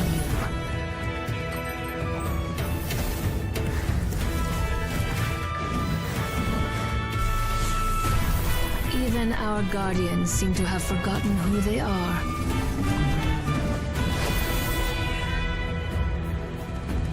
Love a hard platformer. I think that one we just watched was by far the most interesting one. I just find them hard to see the appeal to a lot of the time. Enlighten me.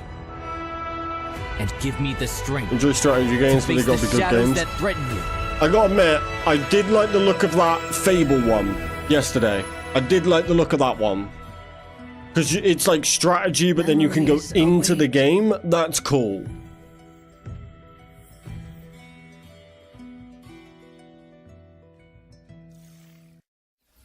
Unleash your magical creativity in Echoes of Mystralia, which is coming soon. We're Master going of back Albion, to that's back it. with the world premieres just to keep you on your toes. This next one is a beloved reimagining of a terrifying Half-Life mod. Ooh. Half-Life, love it.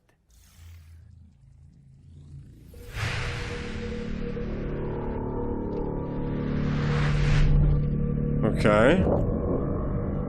Oh. I like my horror games. Good twist for sure, yeah. The female host, the guy's okay there. Yeah, hosts are tough. Hosts are, honestly, I like the Gamescom guy from yesterday, that's about it.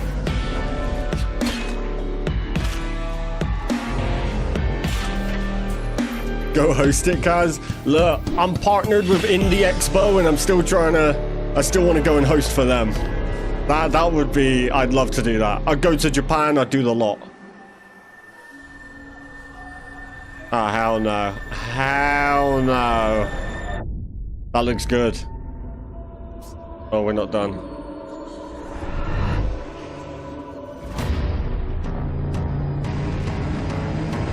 I like the look of this, chat. Hell yeah. I like the look of that.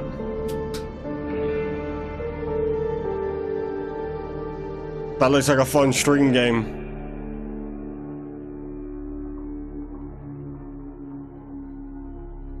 That'd be awesome in VR. True. Nightmare House Reimagined is opening its doors to PC players in 2025. The developers are also bringing the original Nightmare House mod to Steam. So watch out for that in the near future. All right, it's time for another set of back-to-back trailers, so get your wish list ready while we take a breather. Oh, man, I'm getting old. So the original mod is free, but then there's a full game coming out that I guess would be better because it's like doesn't have anything else to do with the game. I'll check it out for sure. Wait, what is this?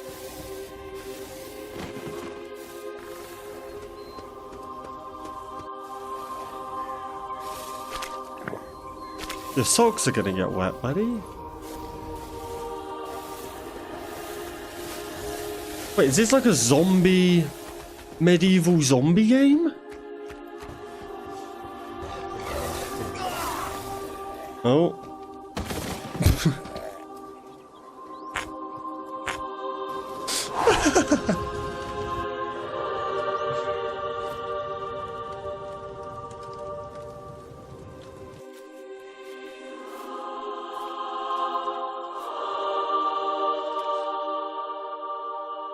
God save Birmingham. Okay. Do you fear death? Most mortals do. And for those who accept Yeah, I want to see more of that. there is power.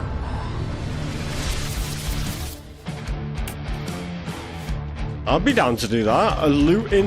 A medieval zombie game looter?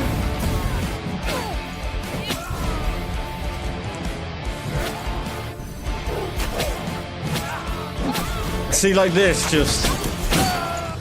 I don't know, it just... Back again, are you? Come now. You can do better than that.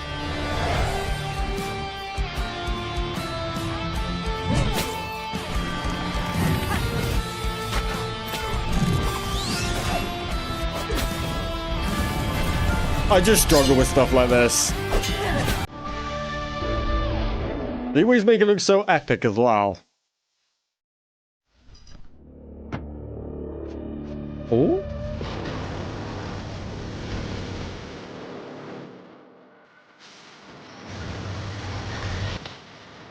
Let's see the appeal now. Can you remember that bird's eye called Zombies? That was so fun.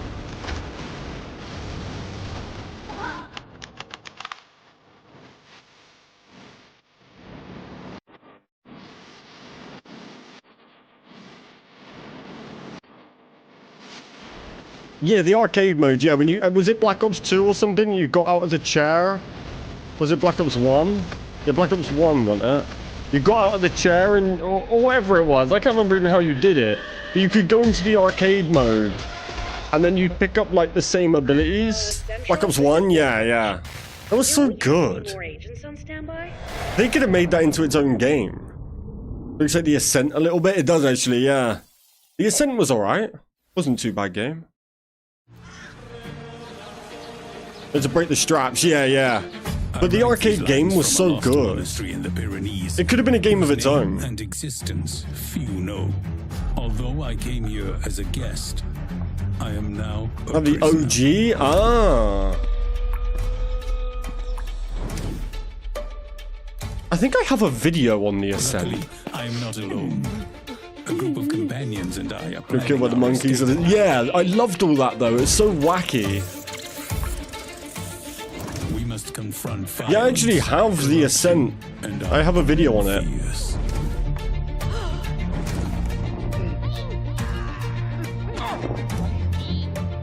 Thus begins our tale. May God have mercy on our souls, or whatever is left of them. I have 200 private videos on YouTube. Welcome back. What's up next, Ned? Well, Beyond Galaxyland is a stylized cyberpunk RPG adventure. And we got some news about when you can get your hands on it.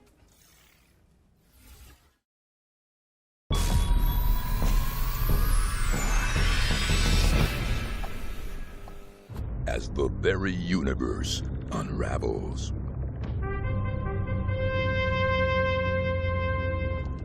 and all life hangs in the balance, you better start believing in heroes. Guys? Stranded a billion light years from home. No idea if Earth still even exists. And a sentient gas cloud devouring the cosmos? You're not gonna save this universe alone. Skyrocket across the far reaches of the galaxy to assemble a ragtag crew of specialists that might just tip the balance.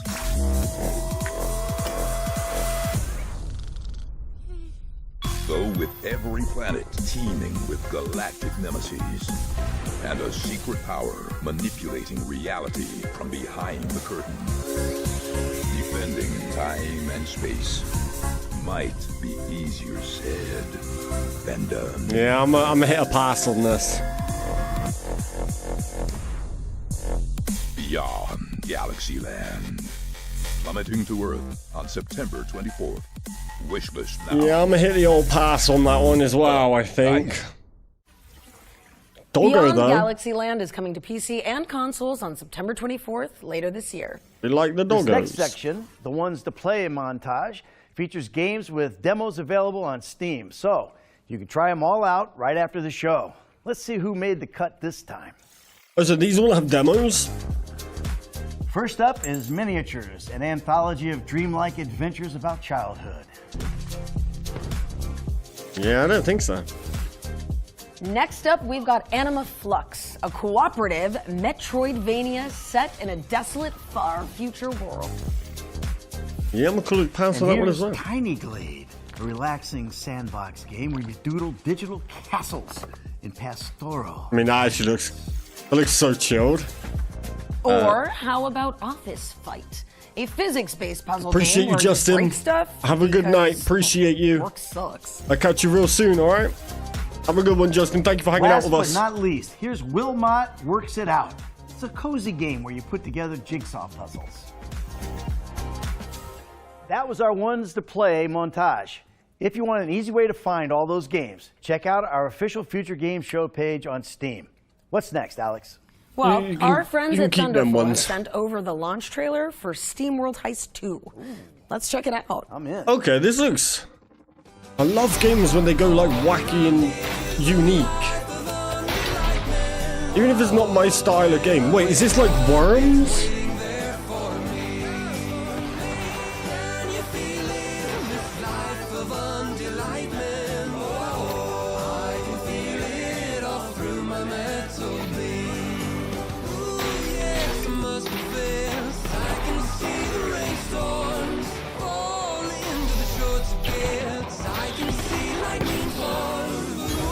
I don't know what's happening, but I like that. That looked cool. I feel like it's about 9 different games in one, though. Oh, shot. How many SteamWorld games are there? Oh, it's a whole catalog. Okay, okay. It seems Gotcha. even robots can't resist a big score. SteamWorld Heist 2 is out now on PC and console. I don't know. Our I don't know what next just happened game to stars a novelist pup who is learning to live in a world after war. And don't let the trailer fool you. It really is that gorgeous.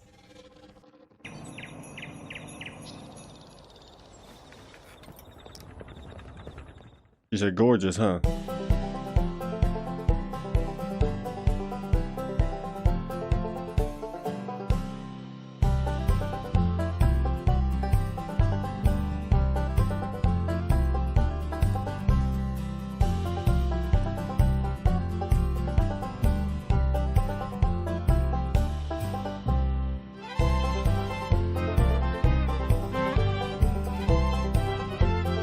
Song makes me happy.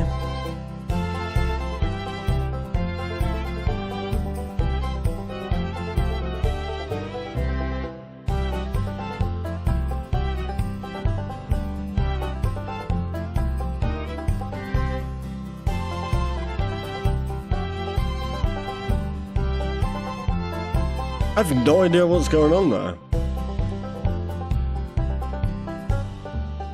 And I haven't seen one Rottweiler. I'm fuming. Look at him, cancel the game.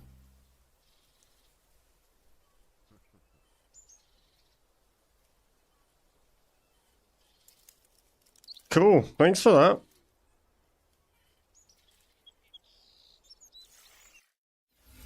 Yep, you saw that right. Sunset Hills is out now on PC. And a console release is coming soon. Okay, it's time for the final entry in our Ones to Watch yearbook now. It's a cannon simulator with an exceptionally long name, but thankfully the developers have shortened it to PVKK. Oh, come on. That's no fun. No guts, no glory. I'm going to do this thing, all right? What's the actual name? Let me try it out. Okay, so this game is called Planet and Independent Bingun. Nailed it! I know, you know what? Never mind. Screw it. Let's just roll the interview. Good What idea. are these guys doing to me? What? Planet invert. I didn't even get a chance to.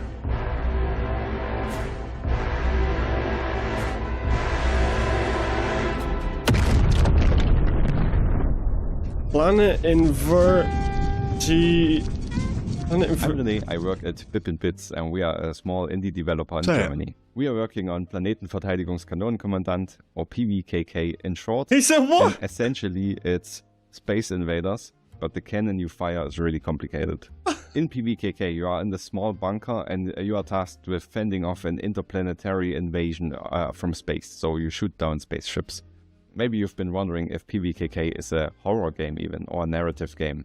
And really, it's a simulation game, but a very approachable one. Not that you need to study a big manual for very long. We do have a lot of narrative parts and mystery parts. Too much reading for me, pal. More reason to actually firing the cannon. So you get some story with that, and you know why you're doing that. Attention, Commander. Stand by for mission debriefing. Commander, your service today was at the expected level. I wanted to explain a little bit what you actually do in the Say cockpit. it again though. So first of all, you manage the energy levels. So you have different types of generators depending on where you are at the game. And you generate energy to use with your cannon and in your facility. Then you need to monitor the space where the spaceships come in. And try to land on your planet, and you need to identify them, detect them, classify them, and then you need to make a plan how you want to approach that situation. If you've chosen a weapon on a target, you go into this long firing sequence where you just pick your ammunition, get it ready for firing, and then you have to basically calculate at which angle you have to shoot the gun. Because the ships are moving at a certain speed and you know your projectile is moving at a certain speed, so you have to calculate how much you need to lead your shot. And then you adjust the cannon and get everything ready without losing energy, and then you can fire the shot. I feel like you need a degree to play this. And this, depending on the ship size, this has to be a really well done sequence, because there are larger ships and there you don't need to be super precise, but you can also be really precise. Like you can hit a 2-meter target at a 15-kilometer distance if you calculate correctly, even with the big gun. Our goal is to release Planetenverteidigungskanonenkommandant 2025 on Steam. Wishlist I still don't know what he said. And join our Discord to not miss anything and chat with us. Look at that name, Planet. It's definitely Who not knew English. managing a planetary defense cannon could be so cozy? Not really, Zyda. PVKK is blasting its way on A couple PC fun-looking ones. 2025. Net? There's an obnoxious rodent on the loose. Thankfully not in the studio, but Oh my let's keep an god. eye out. Best game of the night. It's not Best game of the night. test. All right, Alex? 7 this days, squirrel chat, we play got it this. done. 7 days, we play this game.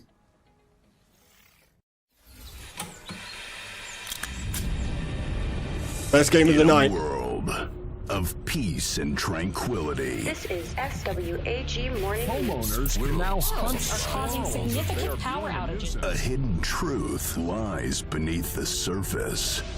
An ordinary rodent's fate is within his grasp. Now this squirrel is here to eat nuts and shoot some guns. And guess what? He's all out of nuts. Expect sandboxing, puzzle solving, Let's go! and gunslinging action in the platform epic you never knew could exist. Hold on to your nuts. The food chain's got a new hierarchy. Get ready for Squirrel with a Gun. Coming soon to Steam and Epic. And coming to PS5 and Xbox Series 7 X days. and S this fall. 7 days, we're playing it. Stick 'em up. Squirrel with a Gun is coming to PC on August 29th with a console release later this year. King Maple! Over to you, Ned. Okay. How you let's doing, take a good closer looking? Look at One-Eyed Liko. This is a psychological horror game inspired by Slavic mythology. Хорошо с тобой в 30-м царстве, кузнец, как в божий день. Отдыхаешь душой. Я просто хочу выбраться отсюда. Oh, get here, King Maple. Ты найдешь такую компанию. What? What was Я that? ищу лихо. Kick it. Не чтоб угодить ему в пасть.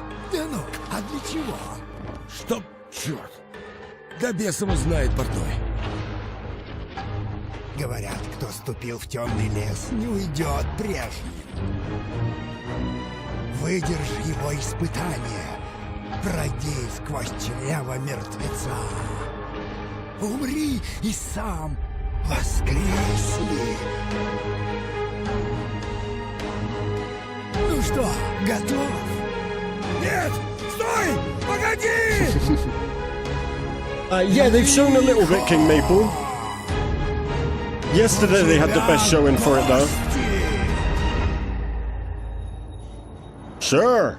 Yeah, yesterday they had the best showing for Monster Hunter Wild. There's some... One-Eyed Lico is coming soon, and I'm not sure if there's gameplay, wishlisted though. on Steam. All right, we're closing in Only on the end of cinematic the trailer. show.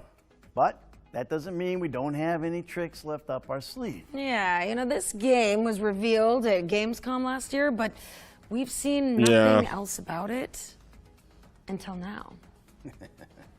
Wild is looking really cool. Wait, Wild was one of the decent games. I'm sorry, but it don't come close to the Borderlands 4 announcement. And sometimes Come on now. What is this?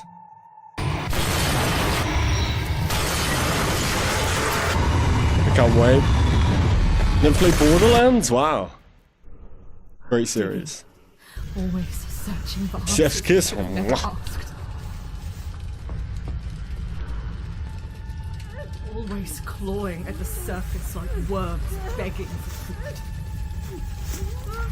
The lack of understanding to push what we don't know when something should be left alone.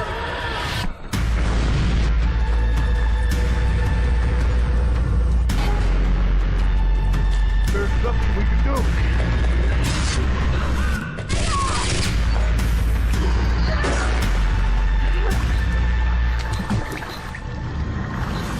There is no end. I don't know what it was. Was it a shooter? Was it a horror? Was it everything? I'm not sure, but I'm very intrigued. Retrieval is a haunting horror adventure built in Unreal Engine 5, and it's coming soon to PC and consoles. Well, unfortunately, that also means our GamesCon showcase has come to an end. No! First off, Alex, thank you. It was great hosting with you. Oh, it's been an absolute privilege. Well, it's been my honor. Well, you know now we're outlaws for life. I'd also like to thank everyone at home for tuning in. You might want to stick around, though, as even though we're getting out of here, the Future Game Show expansion pack is coming up right after this. Yeah, what with is even it? more trailers and deep dives into games like Post-Trauma and Tiny Glade. Hey, don't miss it. got another There'll also one? be some follow-up content on GamesRadar.com, as well as our FGS social channels on YouTube and TikTok. And make sure you follow up on any games that caught your eye today. Drop a wish list, play the demos, or just show the developers some love on social media. Hey, every little bit helps. It really does. I'm Alex McKenna. And I'm Ned Luke. And this has been the Future Game Show at Thanks, GamesCom guys. 2024.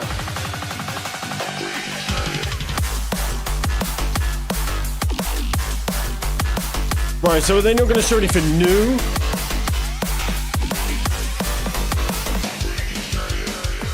Good lord. Good lord. Oh, it's busted up the glow sticks then. Hello there, friends, and welcome to the Future Game Show expansion pack. Now, Ned and Alex What have are you already showing hit the us? road, but the party continues here with more gameplay trailers and deep dives. Oh yes, first up we've got a trailer for Survival Machine, a co-op adventure game where your base is always on the move. Ooh. Are we going again? I think we might be going again, chat. This might be a late stream. We're going again! Round 3! No, awards are Friday. Our live streamed awards. This is our third Games Expo tonight.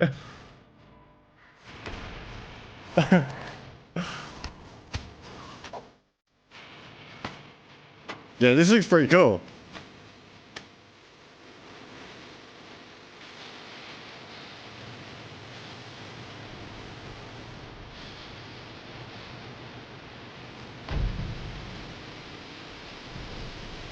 Bit of a unique art style as well.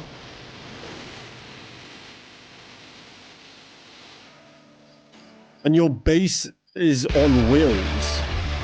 Defend your base. Yo, this could be good.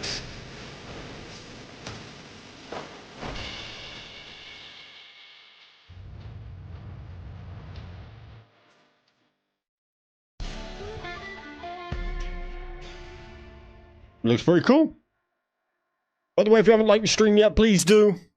Please, please, please, and subscribe if you haven't. And doesn't that look great? And you can fend off zombie hordes in Survival Machine, which is coming soon to PC. Now, we're taking a deep dive into Exoborn now, the post-apocalyptic extraction shooter that we've already seen in the showcase. Chewie! I'm Brittany Gibson. I'm the executive producer for Exoborn. I know, I'm joking, I'm Climate joking. apocalypse is, of course, a very sensitive issue. Movies, I feel, have already covered this topic, and movies often make very interesting, thought-provoking, but also This is gonna be my thing now. exciting genre pieces about tough topics. And we feel games should absolutely be able to do it. Even if the backstory is pretty dark, it's not a dark game. We want this to be a very fun game, engaging game, and it's a light game when it comes to the tone of the game. It is a kind of a wild world, a playground where you're looking not just to survive, but actually thrive as one of the reborn. When we first started the concept or the idea of Exoborn, a bunch of us had worked together on another game. Sitting there then, realizing we'd already destroyed one of the biggest cities in the world, we're making a new game, what should we do? Well, we had to one-up ourselves, so we were like, let's destroy the world this time. What can destroy the world? We did a list of, I think, like 11 possible disasters that could have a global implication. Anything from impact events to nuclear war. I'm just gonna run to the toilet a minute, Most chat. of them were, to be honest, quite boring in terms of setting. It involves lots of dust, lots of fires, and then a dead world, which is it's been kind of done, and it's not very interesting to us. And so we wanted a disaster that was more organic and more living.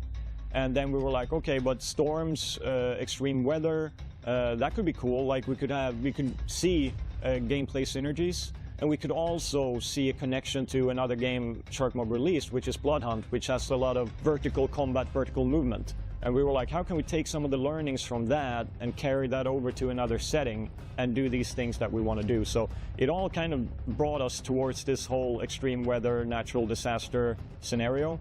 And then it was more about how do we set that up so it becomes like at least a semi-plausible type of scenario. And then we went down that route. So make sure you wishlist the game on Steam. You can join our Discord, and you can sign up to future playtests on the Exoborn website.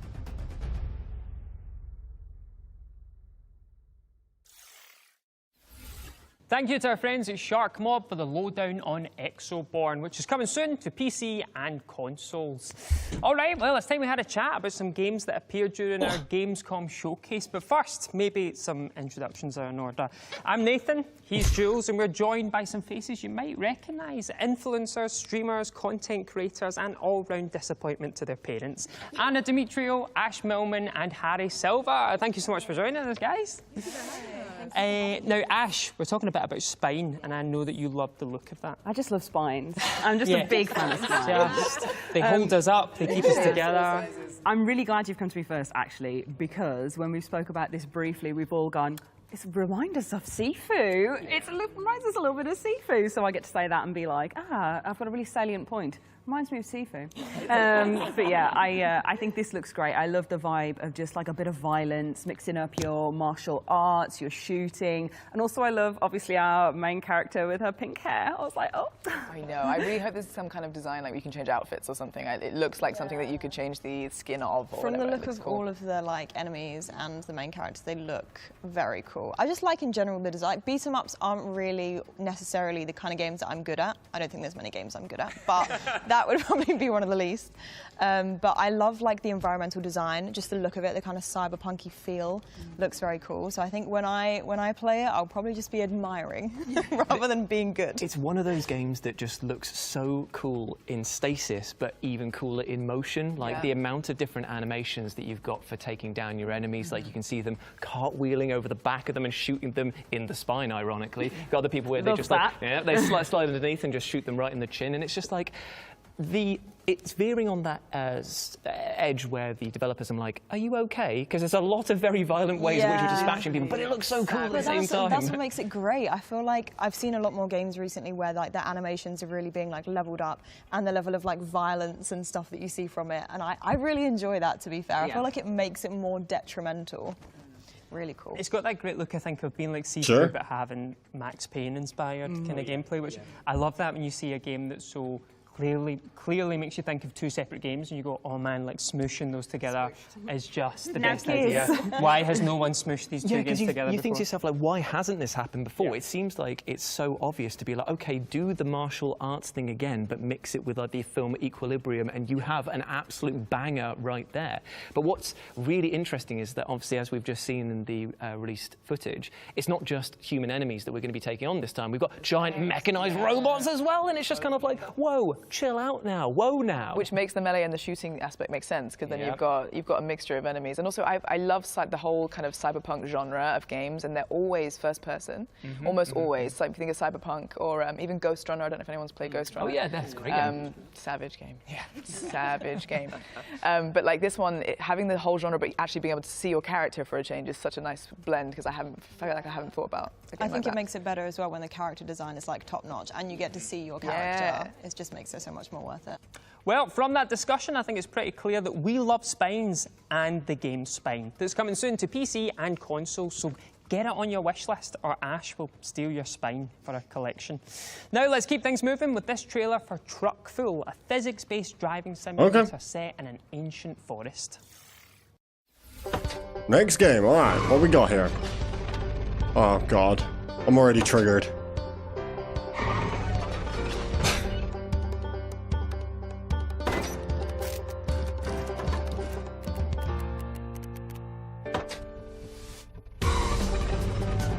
Oh, we're off.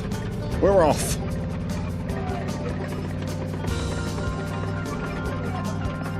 Ooh. What?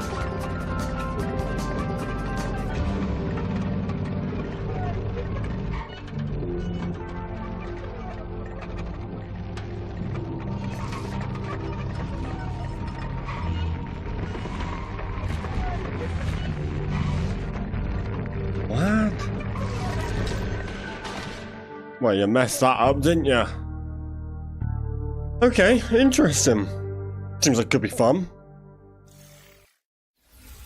And you can pack cargo and unravel mysteries in Truckful, which is coming soon. We've got another trailer for you now. Here's a closer look at Memoriopolis, an immersive city builder in which you develop a dynasty from antiquity to the age of enlightenment. Oh, what we got here? Like the eagle soaring through the sky, witness the growth of your dynasty. No. It's another Civ builder, isn't it? Proud symbol hide the countless efforts to lift your city to new heights. For every visionary ruler, the true challenge I think so. lies in perceiving single voices in the crowd.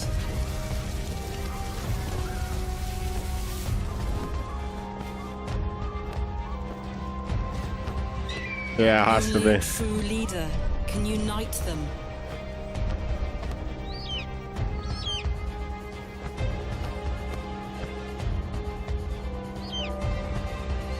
And transform the city into the capital of capitals.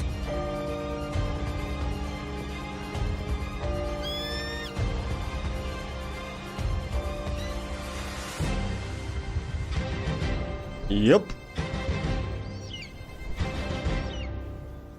There's so many. There is so many.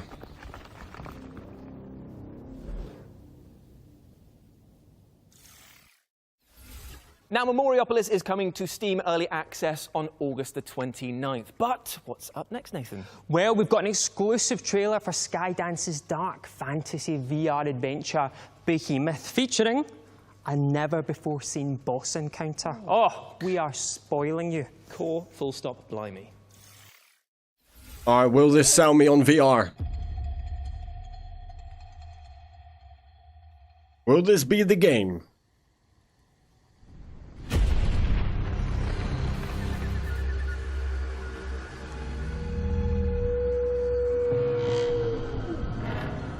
That's a big boy.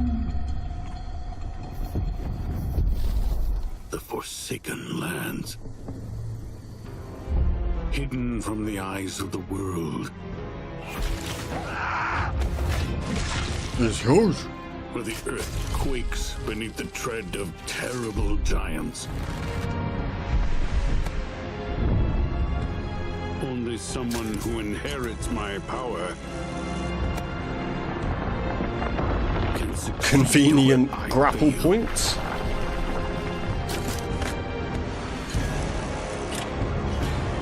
Oh.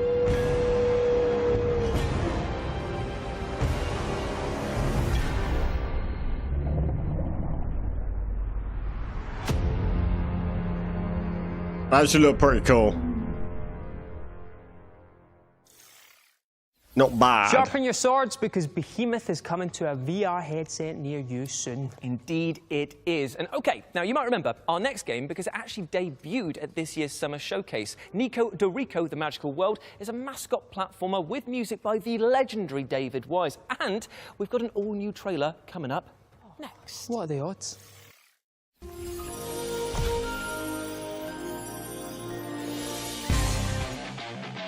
What is this?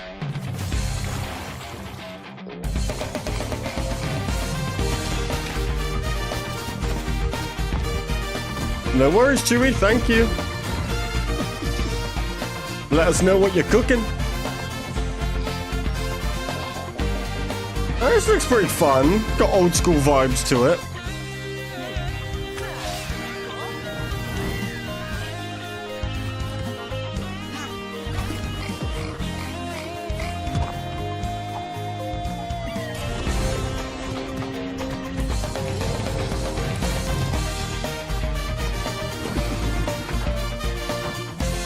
Pasta, love pasta.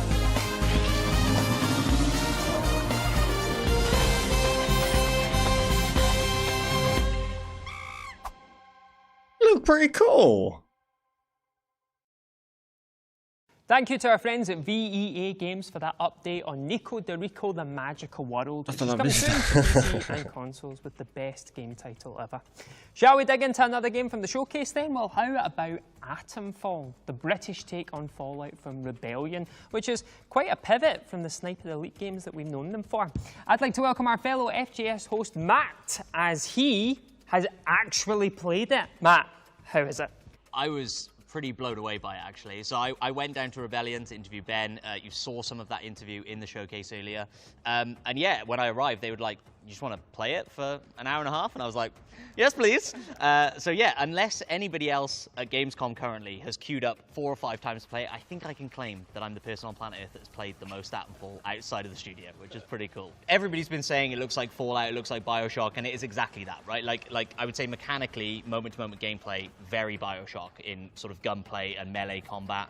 You can throw all of your melee weapons a la 360 King Kong, and it's brilliant. And retrieve them, yeah. You can even like skill that up so that if you're like throwing an axe, eventually it will like lodge itself into people instead of just bouncing off and maybe not doing as much damage. Well, what's interesting is like we look at, say, where it does look Fallout quite cool 76 is at the moment with using lots of folklore and legend to populate its game world with special enemies and things like that. I wonder if we'll get the same, but for like quaint Devonian legends. It's like, it's the Green Man. Bloody hell. It would. It's the Beast of Bodmin. He's coming for you. But you can have like, yeah, there is loads They of did. great This is stuff, a like bit more of like a Black deep Shark, dive. Loch Ness Monster. That's it. We need some Loch Ness DLC. Surely. Surely. Yeah. That would be amazing, like a raid boss. That'd be amazing. Oh my god, go into the water, you'll never come back out. Yeah, absolutely. And they talked a lot in the interview about being inspired by old British sci-fi TV shows. And so there's a lot of that DNA in there. Also, Rebellion have a bunch of like old retro comic books in their like back catalogue. And so when you have a metal detector, so you can do some metal detecting if you want, you find these like caches, and they're like little lunch boxes that have old school like Rebellion comic book art on them. And so there's already early on hints to secrets and Easter eggs and all these things. And so I would imagine we find a lot The of that sort of lunchboxes stuff. also feels Fallout because they have lunchboxes in that For too, sure. and you open them and they For go. sure. Yeah, it's very much that vibe. I just love the Fallout world so much. And Joda heard Bioshock. Looking at that jumper. I have a bottle cap keyring as well. Bioshock and Fallout is like... been so historically, American, and it's so nice to have, we've got Fallout London now, but then something like this is just like taking that idea and having His Joda senses were tingling. In this quintessential British way. When there is so much, that is quintessentially British that we don't see in games sometimes as often, and it's really nice. I'm really excited to see what they do with the visuals on that. Well, I can tell you now that Atomfall is coming early next year to PC and console, so make sure it's on your wish list. And not just that, but it's going to be day one on Game Pass. Thank you, Xbox. But now to the trailers, and we have got a back-to-back block of bangers, so don't go anywhere. Keep that bum on that seat. I'm watching. All right, let's get some trailers going. Come on, give us some bangers.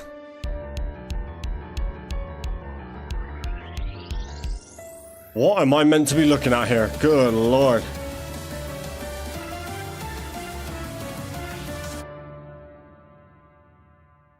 Okay.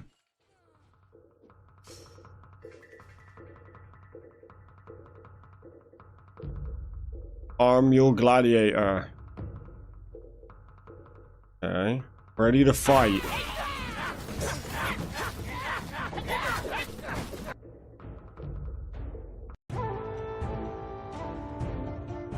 How many times did you try, Joe?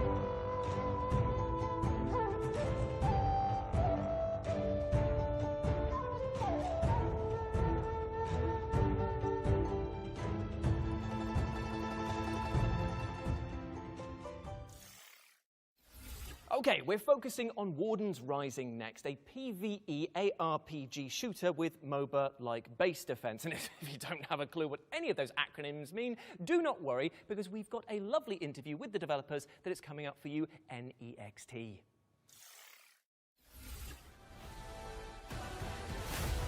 We are working right now on Warden's Rising. That is our jewel. I can say that is our treasure. It's a hero shooter with action RPG that mixes a little bit of base defense. And you can choose about 2 to 5 heroes. Each one of these heroes have unique abilities.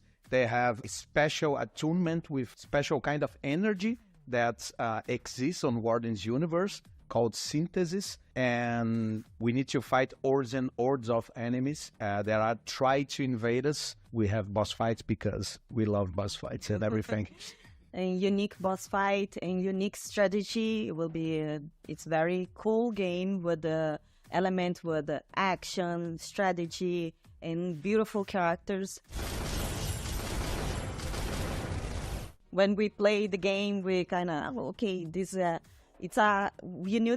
need to understand a lot of a mechanic, but it's easy to understand, and you feel good playing because you feel powerful because the heroes, they have unique ultimate and abilities that are very cool. The perks are the best thing of the game because you can have a different ways how to win.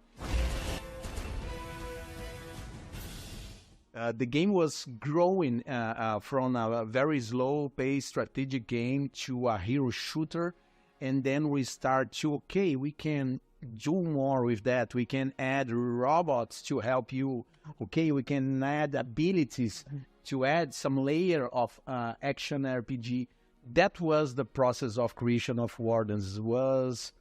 I cannot say it was chaotic, was more like natural, but was a union of these ideas and the kind of person we are.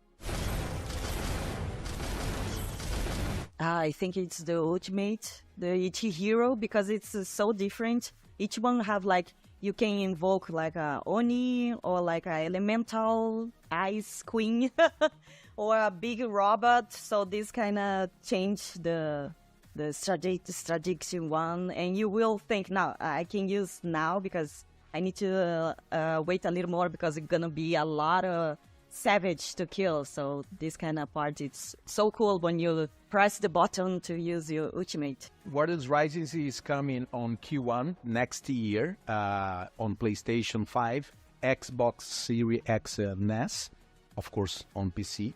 And we plan early access on October, and that's it. I hope you all love the game.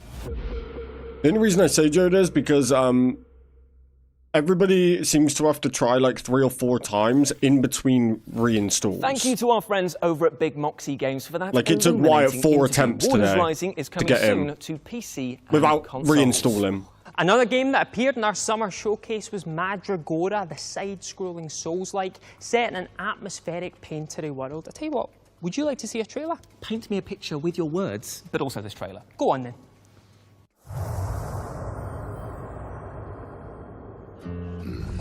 This is the place. Best place to set up shop outside the walls of a city.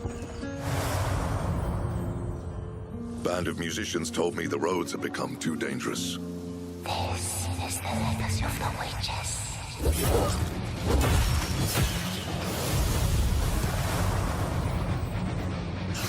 I can feel its power strengthen me.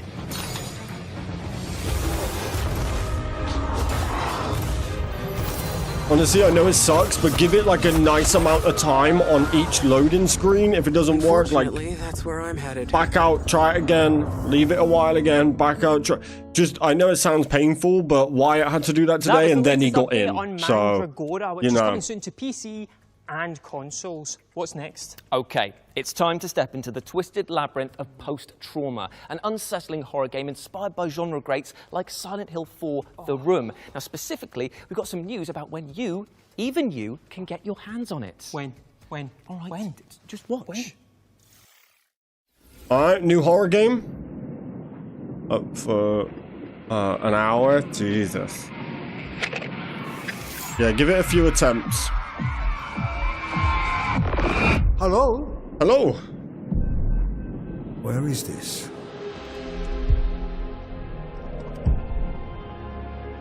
I'm scoping out for a Halloween game. Is this hell? Hell would have meaning. No, this is just us and our gloom. Can I leave? We're not stuck or lost, no. We are right where we are supposed to be.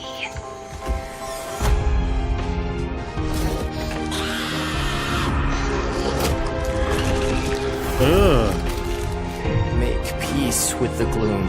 There's no better way. Trust me.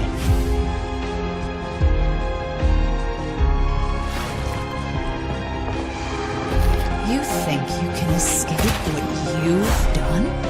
I think I can try. Not bad, not bad. Horror games need to be like first person though. It's time.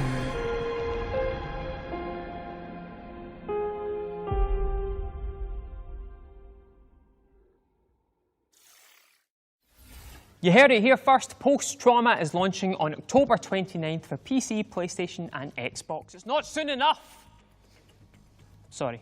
From unspeakable horrors to tranquil castle doodling, it's time to talk about Tiny Glade with our beloved panel who have been sinking hours into the demo. I asked them to take Beloved out. I don't like any of them. But Harry, you've been playing Tiny Glade. What do you think of it? I have.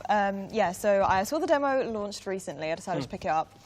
And I like that it is just, like you said, doodling. It is literally doodling. So you can just get your mouse and just draw all these beautiful castles.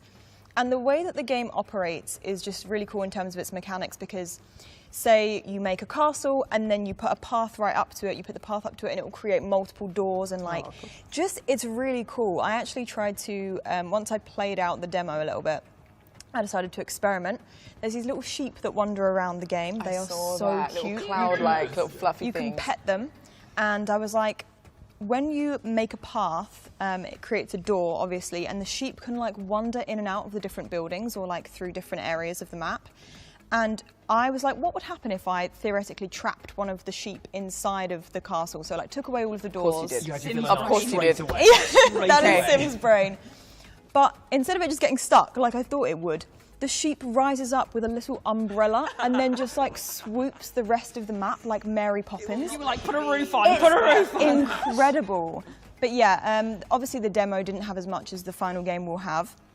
However, I thoroughly enjoyed it. I thought it was really cute. It looks very You just spend fun, hours, like a proper building different chilled. castles, and you really have a lot of freedom with the kind of things that you can build. And I think that's what's great about a lot of these building sims or life sims that have building aspects in them now is that like I think everything's kind of learned from The Sims and what The Sims kind of wanted to do with their building, and now everyone's implementing these easier ways of being really creative and kind of crafting what you want to, and I think that's really important. I think that there's something to be said that there's a lot of games out there that have great graphics, but there's something to be said about having amazing art design, and this game has it in spades because it just captures that quintessential fairy tale aspect of it. You are building these rustic homes and castles, and the tech behind it is, like you say, super impressive. I was doing things, I was so surprised. Yeah. I was like, what's going to happen if I do this? And like something happened that I was not expecting at all. Yeah, it sounds, from what you're saying, it sounds really intuitive because there's no grid system, right? So you don't have to block out. Like I think a lot of crafting games, it's like, oh, you can't. You find yourself trying to put a wall there or do something, and it's going, no, we haven't figured that. You can't do that. You can't do that. And it just looks so fluid and it's so intuitive. Fluid, yeah, I think hopefully we're going to see a lot more like that because it just makes it, like you said, so much more creative, and there's just so much you can do. Also, has a really good photo mode in the game, and I'm a massive fan of photo modes in games, especially when you've made this like beautiful masterpiece and you can change all the filters, the time of day, how much cloud and fog there is. Perfect. Well, I'm going to round things up there, and I never thought I'd say this, but that's enough about trapping sheep for the moment.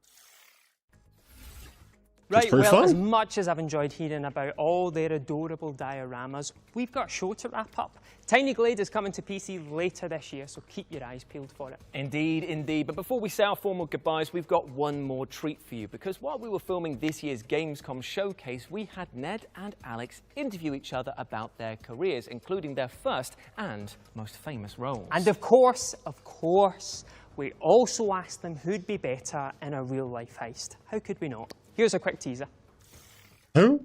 Now it's time to have an impromptu catch-up and find out a little more about each other by answering some random questions. Cheers. Cheers. Ladies Thanks, first. what does it say? Weirdest line of dialogue you ever had to record. Can't see anything that doesn't have balls. Absolutely. He's a charming guy for a fat bastard. Oh my God. Share your go-to vocal warm-up technique. Who asked? Trauma? I'm glad you got the hard ones. You know what I should do? Act. There's just... Yeah, I hate that line. Really? Hate it, hate it. I didn't want to do it. I didn't want to, I know it, but I didn't want to do it. I thought it was the dumbest line ever. I kept trying to change it. Who is this guy? We're doing okay. Well, I know we look good. Hey. As long as I got good grades, I got to do that. Yeah, Jimmy, if you're out there. Anyway, he puts on Twitter. What? Did they tell you were doing motion capture? GTA 5 guy? They didn't tell me we were doing motion capture. What was your over? Who does he play? Killer. Okay. See you guys. I do care. I care. Let's go. Call your Uber. He plays Michael? Oh, yeah. I can kind of hear it now. And the full Ned and Alex interview will land on our FGS YouTube channel next week, so make sure you are all subscribed. But yes, unfortunately, that is all we have time for, I'm afraid. Thanks so much for tuning into the Future Games Show expansion pack. Wow. We hope you enjoyed this bonus round of juicy reveals. Remember to check out our official Future Game Show Steam page to find any of the games featured today, and we'll be back in 2025 for the next spring showcase. See you then in the future when that happens. Oh, do we wave now? Yeah, we wave. Okay. Wave endlessly. Bye. Okay, cool. Not bad, not bad. Bit pointless, that expansion, but we take it.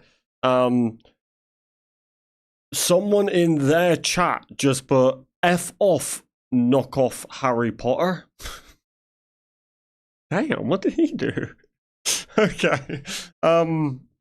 Right. Cool. I had like 3 hours there of almost 3 hours, over 3 hours of game shows. Now I'm gonna do a final check. Game showcases 2024, because I looked up Gamescom yesterday and it did not say anything about tonight. So let me have a proper look here. What we got? We got, what we in? We're in August, right? Okay, that is severely out of date. May, June. Okay, that goes up to June. When we got another one.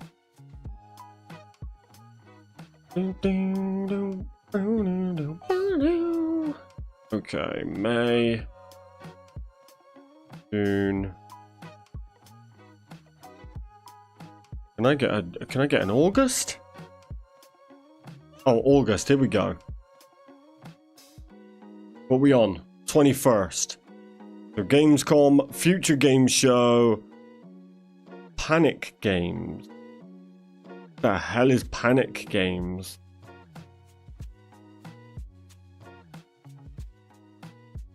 Okay, we're not gonna do that one. Alright, I guess it's just Friday now. I'm gonna guess.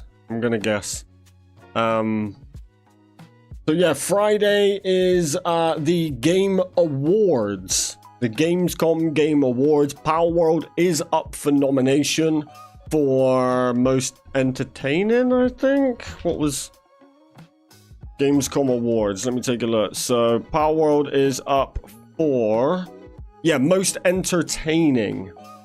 Power World is up for an award. Will they win it?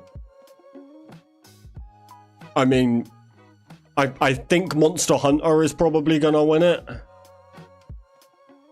If the Cannon Simulator game, this wins it, then we know it's rigged. Okay. Well, there we go. That was fun. I enjoyed that. Good to have a good expo. I like a good expo. But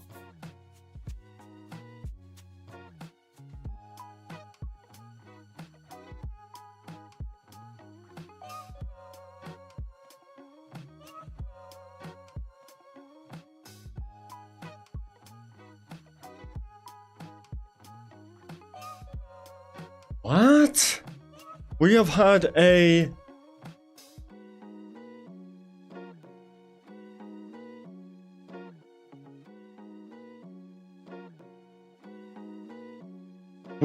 a security alert in Discord.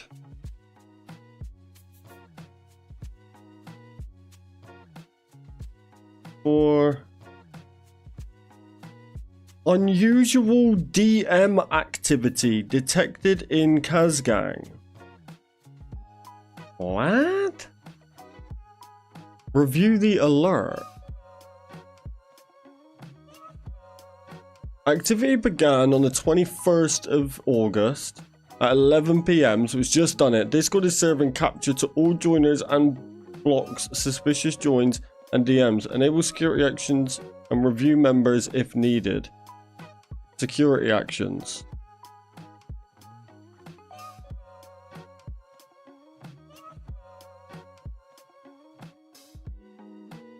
What? Alright, we'll do both. Alright, looks like for the next 2 hours you can't send direct messages between Discord members. I don't know. I just got sent it by one of my mods.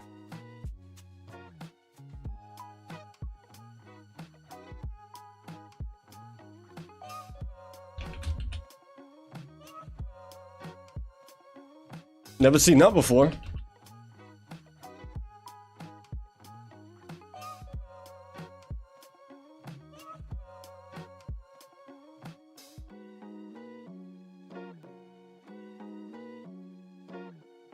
I have no idea. Honestly, look. This is what it's shown in the Discord.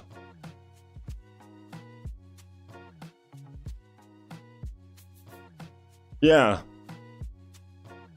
Was it official Discord? Yeah, it just came up on the actual program. Oh, we have it here.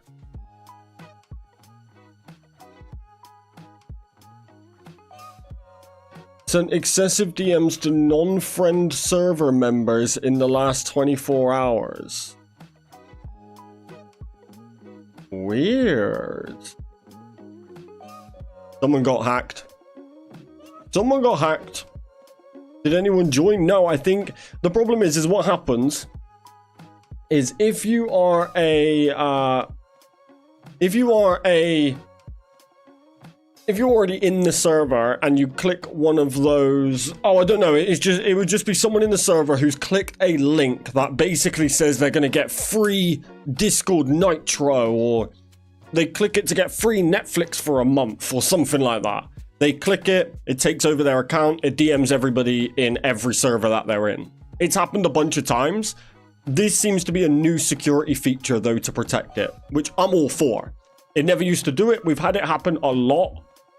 Every Discord server does. Discord is horrendous for scams. Absolutely horrendous. So that's why we don't allow links to be posted in the Discord, because, you know, that's why our bots will just remove it instantly. To save anybody clicking on those links. And we always say, like, do not open any links that get sent to you in DMs. You will never get free Nitro. You'll never get free YouTube Premium. You'll never get free Spotify. You'll never get free Netflix. Like, just, it's a scam. So, but unfortunately, the second someone clicks it, boom. Back in my day, you never got spam/scam in TeamSpeak free, right? Yeah, but, you know, I'm all for this. I'm all for this. Originally, it was just on us to protect everybody. Discord now seems to be implementing new things to protect it, so all there for that. No, it's all good, it's all good. Look, it's happened a bunch of times. Chances are those two happened at the same time. And you gotta think, in the Discord, in the Cazgang Discord, there's 1,800 people in the server. So if one person messages 1,800 people at the same time, like, Discord will just block them. Well, we'll just ban the account, basically. It was because I posted my food pic. No, it's just DMs. So basically, those two accounts have clicked a dodgy link, and they have sent 1,800 people, or attempted to send 1,800 people DMs with links in to say, hey, here's free Discord Nitro, or whatever. Don't you get notifications and warnings and things like this happen though? Yeah, for sure, we never used to, so this probably would have gone off before, but I assume this is a new feature. But I can... Yeah, it actually says beta. Look, take a look at this. Take a look at this. Look, beta. So I can pause invites temporarily, stop new members from joining the server via invite or vanity links, which is fine. They can still get in using my link, which is the discord.gg/Cazgang. They can still get in with that, but they can't do it if somebody else in the server invites them. And we can also pause DMs. So friends can still DM each other, moderators can still DM members, and your apps can still DM members, but it temporarily stops new direct messages from being sent between members in your server, and we can block that for how many hours. So this new beta system, I'm all for it. Hell yeah. That just shows how bad it happens on Discord though. That Discord will like, we'll fix that. Let us import something. Let us start something. So all for that. Good job, Discord. You did something right for once. Okay. All right, chat. I'm done. I'm gonna scam the Discord and get all the members to send me $1. Change my life with nearly 2K. Hey, 1800. Not bad. But yeah, Discord is a typical Discord thing. You should never accept links on Discord. Literally, just never. But hey, I appreciate you all. Thank you all so much for coming by. Kathy, again, a massive shout out and thank you to you. You have blessed the stream tonight, not only with your presence, but also with a crazy amount of gifted members.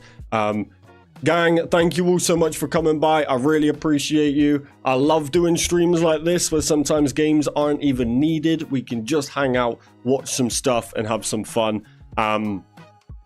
So yeah, I will be live tomorrow. I don't know what we're going to do yet. I'll let you know. And then Friday, we have the Gamescom Game Awards, which we're going to watch as well. We might even have a couple bevies, get a little bit of a party going, you know? All right, chat. Thank you all so much. Please do drop a like on the way out if you haven't already. Subscribe if you haven't. Help us hit 15K. Please. We need to hit that 15K. I'll do a 24-hour stream. We'll get the Kaz Gang tattoo done. We're going to do it all. But for now, I'm off. I will catch you guys tomorrow. I'll be live at 8 p.m. Goodbye. Much love. Hope you had fun. I had fun. And I'll see you guys tomorrow. Bye. What was the gender of the baby? We can't announce it yet. My family don't even know. We got a little reveal coming up with my family. Then afterwards, we'll let everybody know. But I'll tell you all soon, I promise. But right now, baby's healthy. That's all we can say right now, I'm afraid. But bye, gang. Have a great rest of your night. Thank you for hanging out. You've been a pleasure. See you guys tomorrow. All right, bye, everybody.